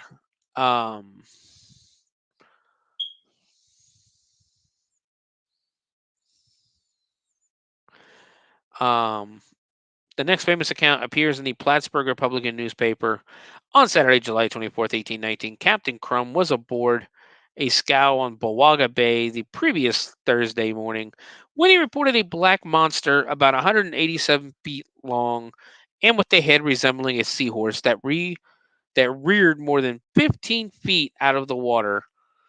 He claimed the monster he saw had 3 teeth, eyes the color of a peeled onion, and a white star on its forehead and a belt red around the neck. This is a remarkable level of detail concerning an object that was, according to the witness, some 200 yards away. In 1873 was a busy year for Champ. A New York Times story reported that a railroad crew had seen the head of an enormous serpent in Lake Champlain with bright silvery scales that glistened in the sun. Both the men and the monster parted ways at that point. In July that same year, Clinton County Sheriff Nathan H. Mooney reported an enormous snake or water serpent he thought was 25 to 35 feet long. Then in August, the steamship W.B. Eddy encountered Champ running into it. The ship nearly turned over, according to the tourists on board. Never one to miss a trick, showman P.T. Barnum offered a reward of $50,000 in 1873 for the hide of the great Champlain monster to add to my Mammoth World's Fair show.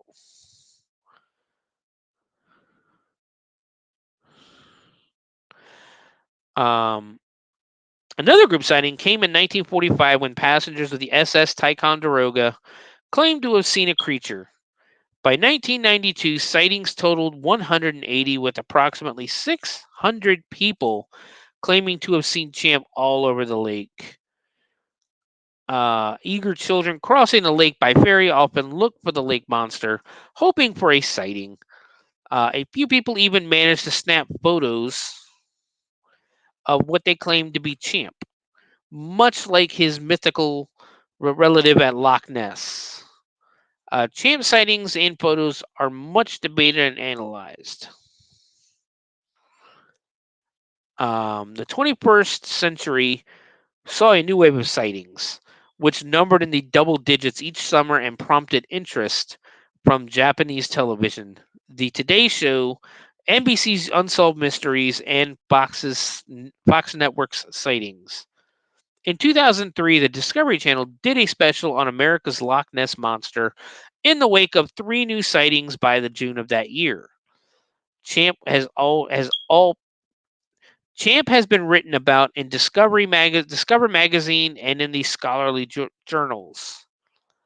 And although many people are skeptical of sightings, Champ is now protected by law on both sides of the Lake Champlain, just in case. What do we have here?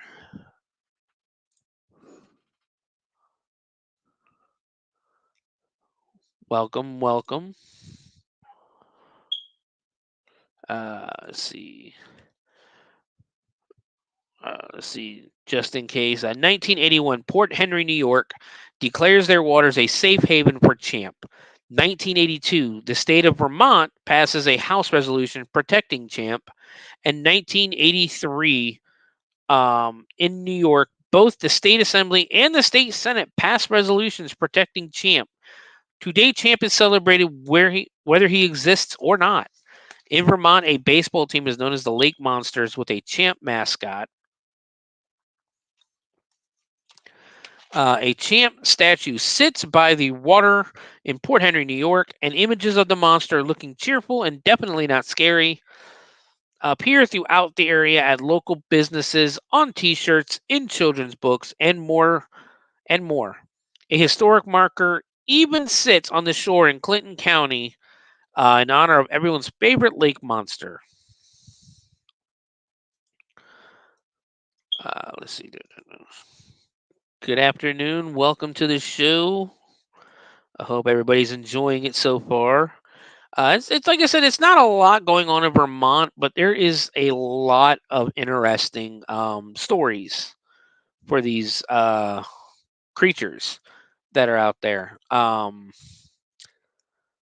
But let's see. What are you doing? Since 1819, cryptozoological studies of Lake Champlain have been done with the hopes of proving the elusive creature exists. But alas, no sign of Champ. Few cryptozoologists, sorry about that. The wife just showed me she got me a Beetlejuice soda. Few cryptozoologists deny the possibility of Champ's existence, states W. Hayden Blackman in his The Field Guide to North American Monsters of 1998. And many openly accepted the creature, believing it to be a plesiosaur, zeuglodon, or other unknown or erstwhile extinct creature. So this is now 2 states we've done. We've done Ohio. Now we're doing Vermont. Both states have their own lake monsters. Vermont, of course, has Champ, the Lake Champlain monsters, and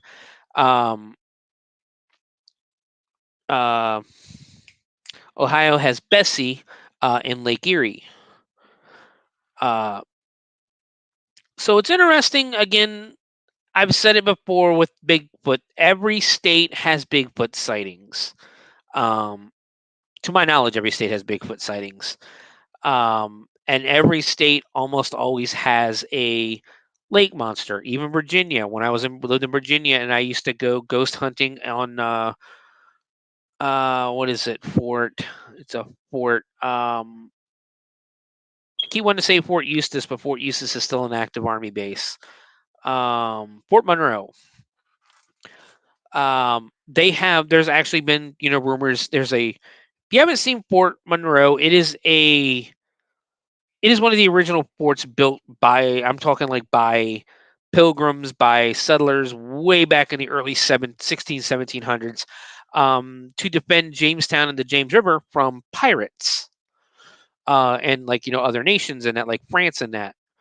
And it was just recently by Barack Obama declared a state national park. And if you go to see it, it is almost like a fortress inside. It's even got a moat around it. Like there's a moat goes around this fort, and there's only one way in or out with a vehicle, and you have to wait. Like if one side's going, you have to wait for the other side to go because there's only room for one car to go through.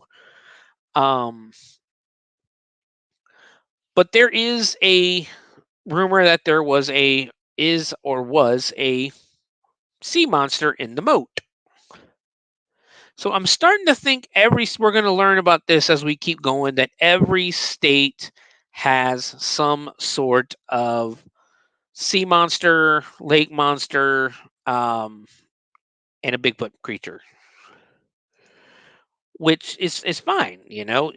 People know what they see, and everyone's welcome to like what they see, or believe what they see, which is fine. But yeah, we're gonna move on now to the Pigman of Northfield, Vermont. The Pigman, which of course you can see in both the picture, my picture on here, that is right in the dead center, and then there's one in the top right corner. Those are basically different images of the Pigman. We're gonna take this one with a grain of salt. I'm gonna give you that a heads up on that one. And you'll see why when I read the story. In 1971, a farmer in Northfield, Vermont, went to investigate some strange noises coming from his backyard one night. He turned on his outside light and he peered out the kitchen window, expecting to see a raccoon or a plump squirrel sifting through his garbage. Instead, he met the gaze of a man-sized figure lurking along the edges of the yellow lights. His body was covered in white hair, and he had the facial features of a pig. A few seconds later, the being darted back into the shadows. A few days passed before the Pigman was spotted again, this time by a group of students outside of a high school during a dance. Reports are vague as to who ran away faster, the students or the creature, but both quickly left the scene. This is an article. I have two articles here. I'm going to tell you that right now, because this article says the Pigman's real name or identity is not specified in the context. Therefore, it is impossible to provide a definitive answer without further information about the specific individual referred to as the Pigman of Northfield, Vermont. The Pigman is said to be a half-human, half-pig hybrid that wears a pig's head as a mask and kills pigs and people alike. There's another article. The Pigman does have a name. The story of the Pigman begins in 1951 when a 17-year-old boy named Sam Harris went missing in Northfield, Vermont. Sam was a rebellious teenager and liked to cause mischief and prank his neighbors. On the night before Halloween, he went out with some eggs to vandalize some houses, but he never returned home. His parents reported him missing, and a massive search was launched involving hundreds of locals and police officers. They searched for weeks, but they never found any trace of Sam.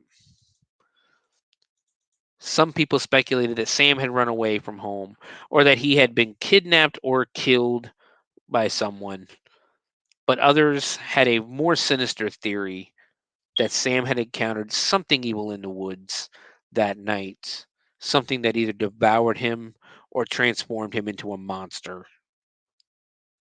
They said that Sam had stumbled upon an ancient ritual site where Satanists or witches performed sacrifices and summoned demons.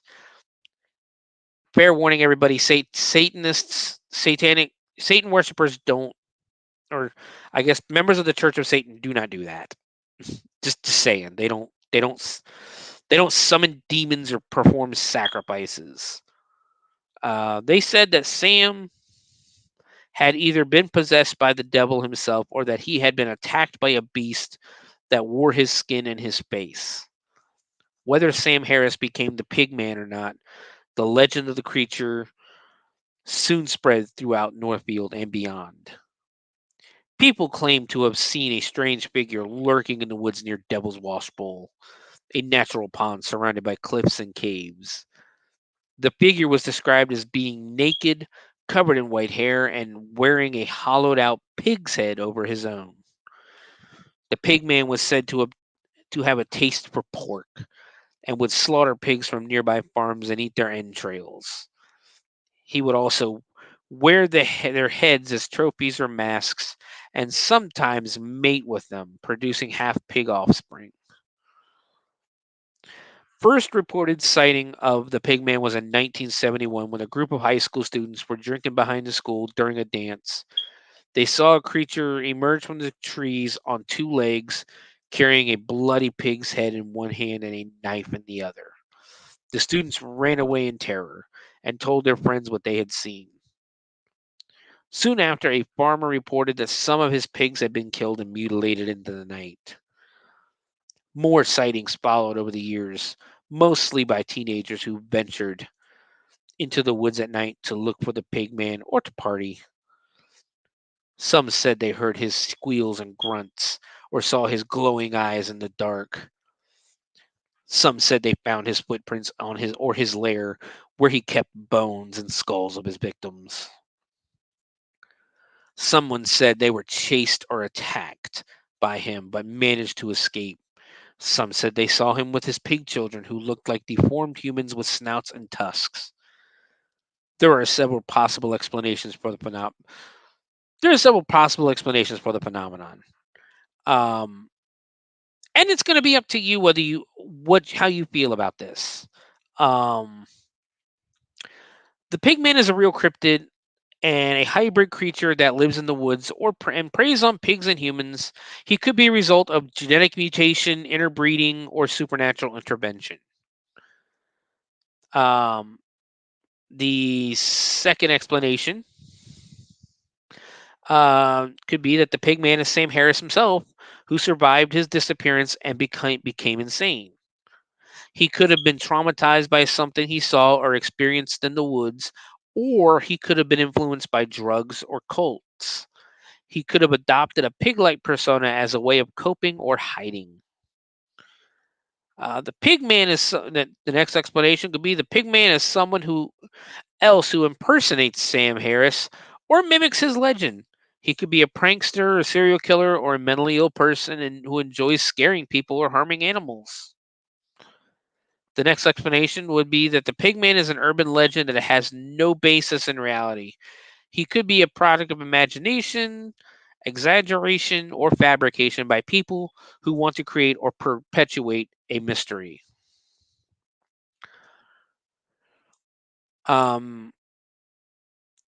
So, guys, what do you think? Does Pigman exist? I can give you my opinion. And I think it's a mix between an urban legend and I think Sam Harris just went crazy. Whether it be the drugs, whether it be he got lost in the woods and became feral, I don't know. But that's what it kind of reads like. It just seems like it's going to be an urban legend that you tell by a campfire, a story you tell by a campfire, or a story that you tell kids, to scare the shit out of them on Christmas on Halloween. But it also could just be that Sam Harris went insane and just moved and lived in the woods his whole life. I assume you're going to agree that it's probably more than likely an urban legend. That the story kind of seems a little out there, that there's a hybrid man pig. Now if they said man bear pig, maybe I could believe something. I could believe something similar to that. But this is like a human man pig. So yeah, and I tend to agree. I think it's more of an urban legend, honestly. But in a way, urban legends are part of your cryptids. Like I've said before, your cryptids are part of your culture. State's culture, state's history. Sometimes it's a history they want to ignore, or same thing with the paranormal, with the ghosts. A lot of it's a lot of history that the states want to ignore. They want to pretend this didn't happen. But it's still part of your history. Whether you live in Ohio or Wyoming or Vermont or Virginia or Mississippi, Alabama, California, any of them.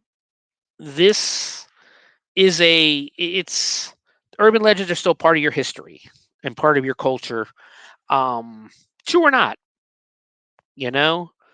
so it's okay to celebrate them. The only other monster we had was the mysterious, and is really everything kept coming back. Everything I looked up on this monster, there's a what is it? The mysterious black beast of Snake Mountain, I believe is what it was called. And there's really not much information about it out there. It just keeps bringing me back to the same article that's just very long-winded and talks more about this person's growing up on I guess at the bottom of Snake Mountain. So we're not really going to dive deep into that one.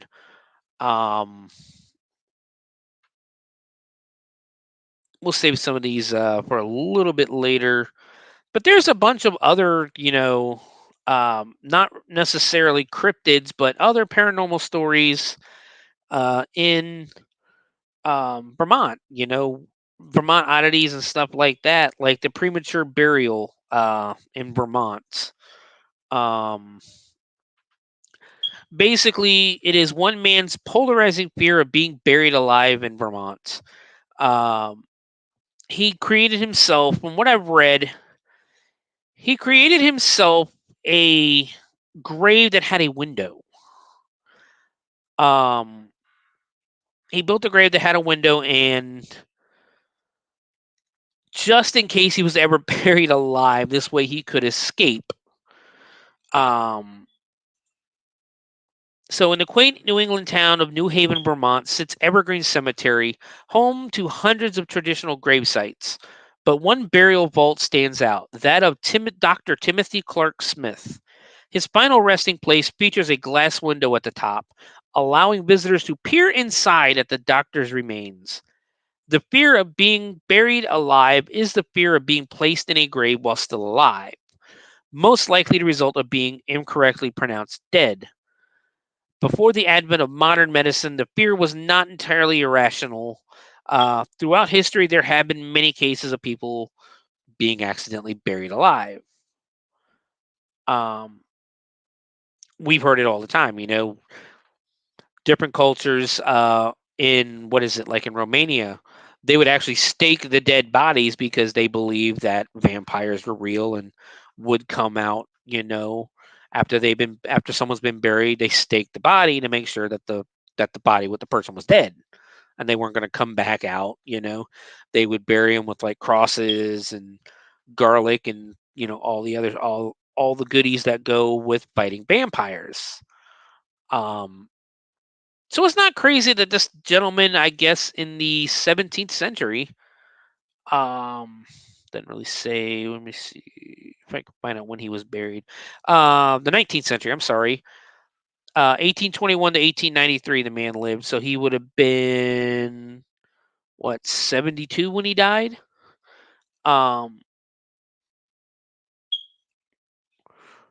He was a school teacher, a merchant, a clerk for the Treasury Department. Obtained his degree he basically got his MD in 1855, which led to his position as a staff sergeant in the Russian Army. Smith was a worldly man with an eclectic career. He worked as a teacher, merchant, and clerk before pursuing his passion for medicine. After graduating from the University of New York in 1855, Smith served as a surgeon in the Russian Army during the Crimean War. He went on to become the U.S. consul in Odessa, Russia, for over a decade. Well-traveled and erudite, Smith earned the nickname Odessa from his globe-trotting friends. Dr. Smith died at the Logan House in Middlebury, Vermont on February 25th, 1893, despite local rumors that he passed away on Halloween. An article that appeared in the Middlebury Register reported that Dr. Smith died suddenly on Saturday morning at the Logan House. The Logan House Hotel, where he had been living. After breakfast, he walked out into the office, stood by the stove when stricken. So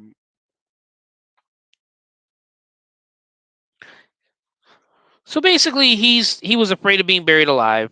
He passed away, and apparently to this day, you can still walk by his grave and see his remains, like his rotting remains, through that window. I don't know how clean it is at this point. I would assume that with all the mold and mildew and moss and everything from inside, it probably wouldn't be much left to look at either. But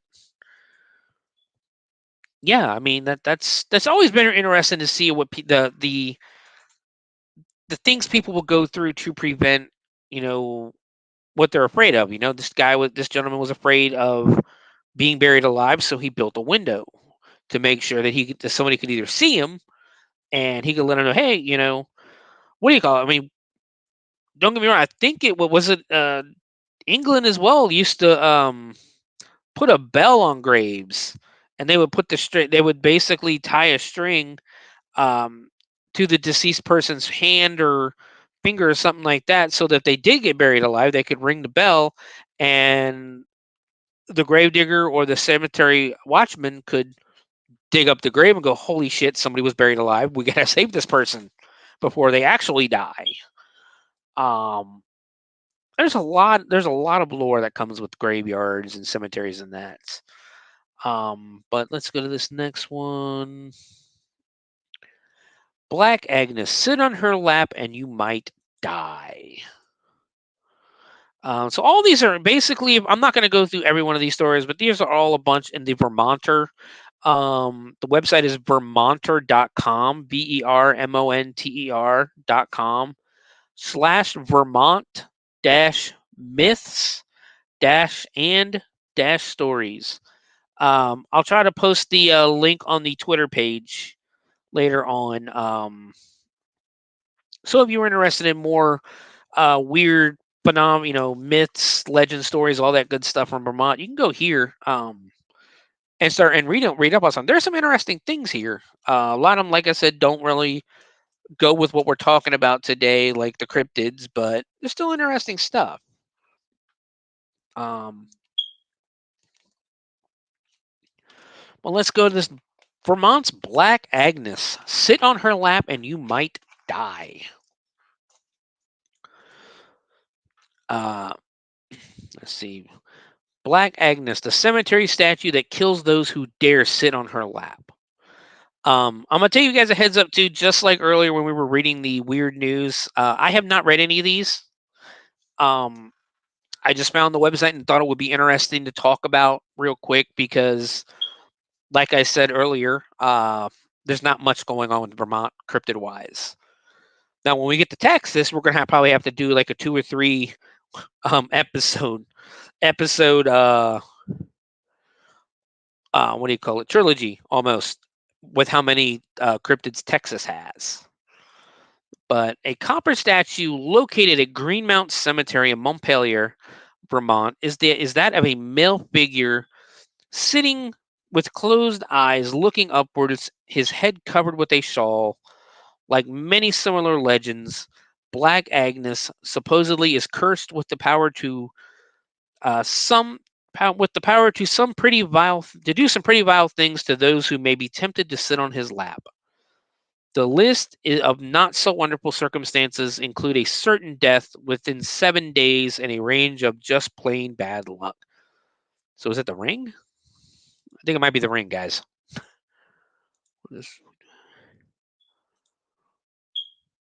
Yes, you do. You have at least 30 that I've seen.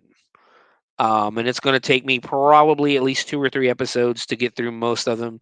Because the thing about Texas, they probably have a lot of interesting ones with how vast and wide the state is. Of course, it's I think is it the largest or the second largest? I can't remember. I know it's between them and Alaska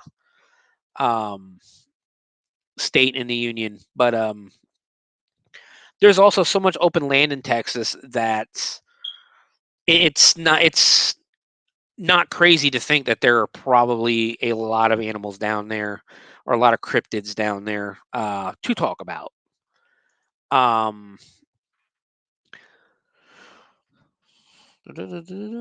So Joe Citro, the Vermont expert on authority on ghostly and just plain weird, explains it in, well, there's a video here. I'm not going to, of course, play that. One thing remains a fact. The statue is bestowed the title Thanatos, the Greek word for death. John Aristus Hubbard was Montpelier basically he lived from 1847 to 1899. He was a Montpelier businessman with enough wealth to have this statue created and watching over his final resting place. John Hubbard was a businessman. We just read that. It was said that he contested and inherited a sizable. Yeah, that was just weird. Something just fell in this house right now, in this room, and that was kind of weird. That's what I thought. I thought it was Alaska, but I know it's not too big of a difference between the two. Yeah, it was weird. I don't know what the hell just fell. Let's see. It was said that he contested and inherited a sizable amount of money from a wealthy aunt who had originally left the city of Montpelier, a virtual fortune. He set about the task of building a public library for Montpelier, but at about 1/3 of the cost of his deceased aunt had intended.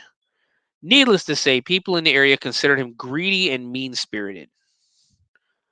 John passed away in 1899, and at age 53, after obtaining his inheritance, the executors of John Hubbard's will were responsible for providing a monument to adorn his grave in Greenmount Cemetery. William Paul Dillingham, governor of Vermont from 1888 to 1890, took on most of the responsibility for finding someone to construct the odd monument now known as Black Agnes. It was created by Austrian sculptor Karl Bitter, who had run a studio in New Jersey. The inscription on the wall framing the figure from the back contains the lines from William Cullen Bryant's poem Thanatopsis, Thoughts on Death, known to most all literate Americans of the 19th century. Thou go not like the quarry slave at night, scourged to his dungeon, but sustained and soothed by an unfaltering trust. Approach thy grave like one who wraps the drapery of his couch about him and lies down to pleasant dream. The lines suggest that Hubbard did not die in shame, but met his death with a clear conscience. Let me see if I can. I want you guys to see this statue. Let me see if I'm able to save it. I might be able to save this. Hold on. I'm going to try to add it in here real quick, and I want to show you guys a statue. The statue looks pretty sweet, actually. Let's get rid of that one.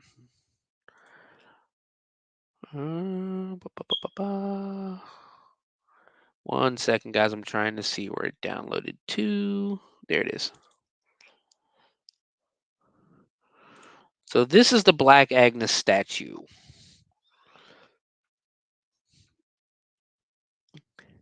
Very creepy looking.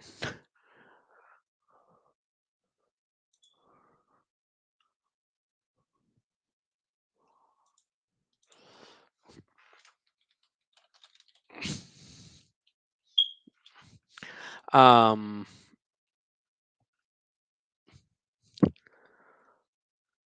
just got a message from Jen telling me to delete her. So Jen, it was actually more along the lines. I wanted to make sure that it was going to be a picture I was able to download.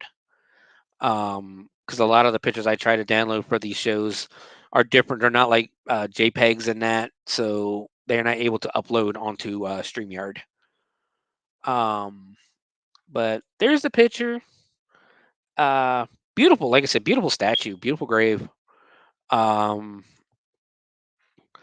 But we read the conscripture, the line suggests that Hubbard did not die in shame, but met his death with a clear conscience. Some of the reported odd occurrences surrounding Black Agnes included glowing red eyes at night, blood-curdling screams, and other creepy noises. Some people believe that the statue was haunted due to the misdeeds and demeanor of Hubbard while he was still alive.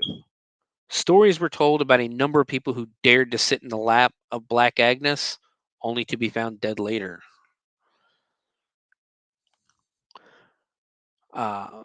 So that's the end of the article.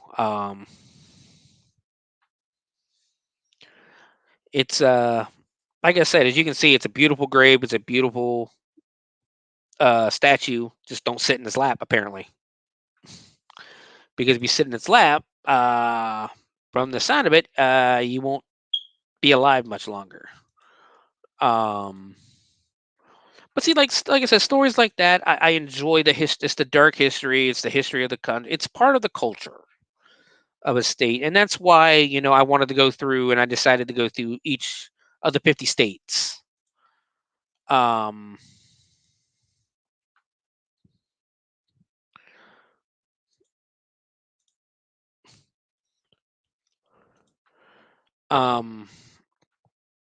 It's part, like I said, it's part of the history, and that's why I wanted to do this 50 states of the cryptids, because it's interesting to me. It's interesting to see the difference between each state. Where in Ohio we have the Frogman of Loveland, the Loveland Frogman, where versus Vermont we have the Pigman, the Pigman of North. What is it? What did I say it was?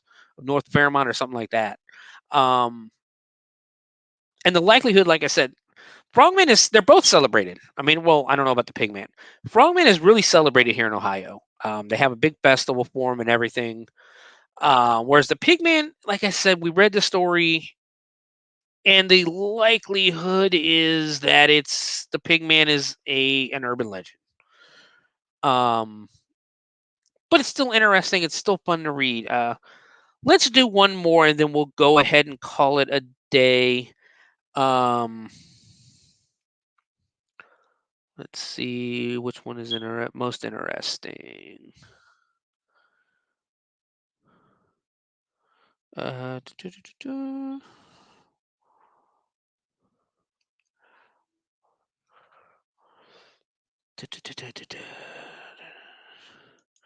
the Legend of Johnny Seesaw. How about that? There's other ones on here, like I said, on this website. If you get a chance to check it out, it's the Vermonter.com. But there's like, where's Ethan Allen buried? Ethan Allen was a controversial Revolutionary War hero.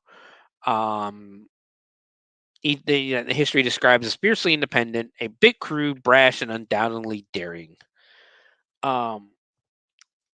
There's the icy cold heart of a Vermont winter storm, Willoughby Lake Monster and other oddities, Vermont's deep frozen folks, slippery skin, big bear, Bigfoot, or Indian. There's a bunch of stories on here if anybody's interested to check them out.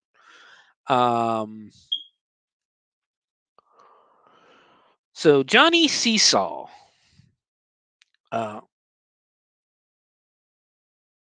Vermont's legendary Johnny Seesaws fades into history but is rebuilt.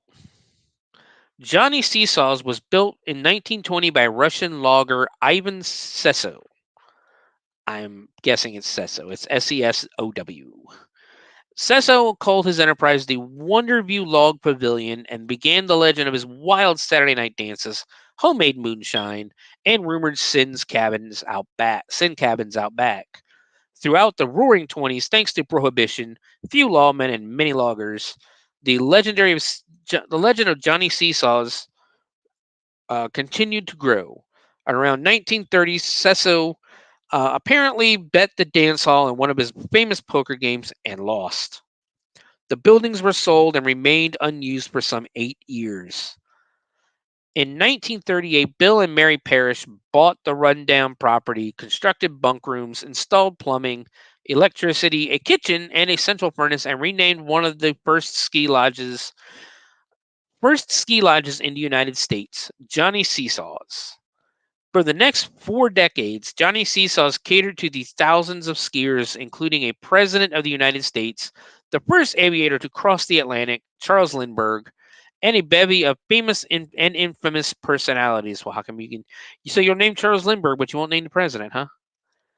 At the beginning of World War II, the concept of Army ski troops originated at Johnny Seesaws and eventually became the 10th Mountain Division.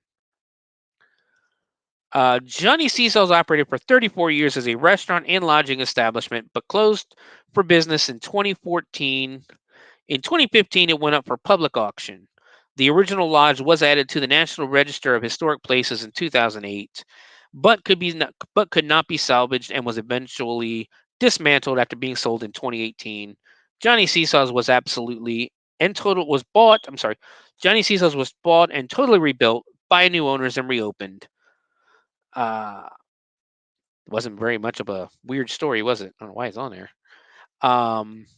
But guys, I think that's going to do. We've gone for about 2 hours and 17 minutes. There's plenty more, like I said, on that page to talk about. So if you really want, if you're really interested in that, go ahead and take a look. Like I said, it's the Vermonter.com. But guys, where can you find me at? You can, of course, find me at everywhere, on Facebook, on X, on on YouTube, at the Bloody Binge Movie Podcast. You can also email me any movie suggestions you guys want to hear or want to take a look at or want me to deep dive. At bloodybinge@gmail.com. You can also find me on Twitch. I'm getting really behind because of again, the fall is really busy for me. So you can also find me on Twitch at SewerDweller78. Again, I don't really stream that often right now because my oldest is playing football. It's a senior year of football. That starts tonight, which is why we're going to start doing the podcast a little earlier.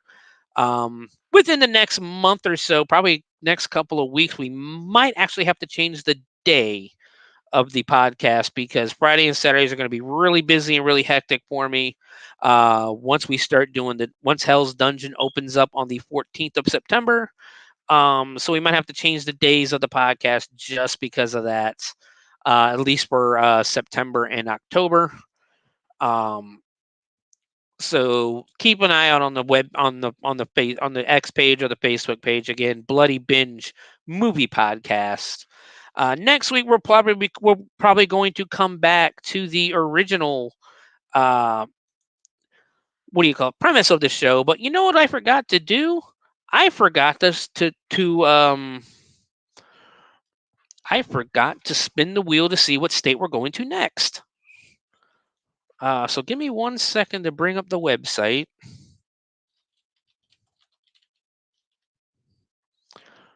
Here we go.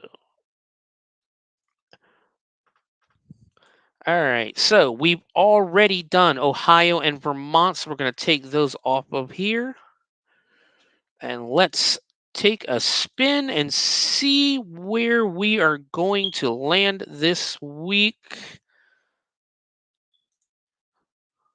1 second, it's still spinning. And we are going to... Come on, stop. Oh, I got to hit stop. Whoops. Well, we're going to Kentucky. So it looks like our next stop on the road on the 50 states of cryptids, we're going to Kentucky. That'll be an interesting one, just south of Ohio. And there's probably going to be a lot of interesting ones in Kentucky because they have a lot of mountains and a lot of not sober people seeing things. Let's put it that way. So yeah, next time we see you next month at some point, we will be doing the Cryptids of Kentucky. But guys, I hope you all have a really good night, and remember to keep watching horror movies and keep your eyes up for cryptids. Everybody have a great night. Goodbye. Oh, I almost forgot. You guys have a good one.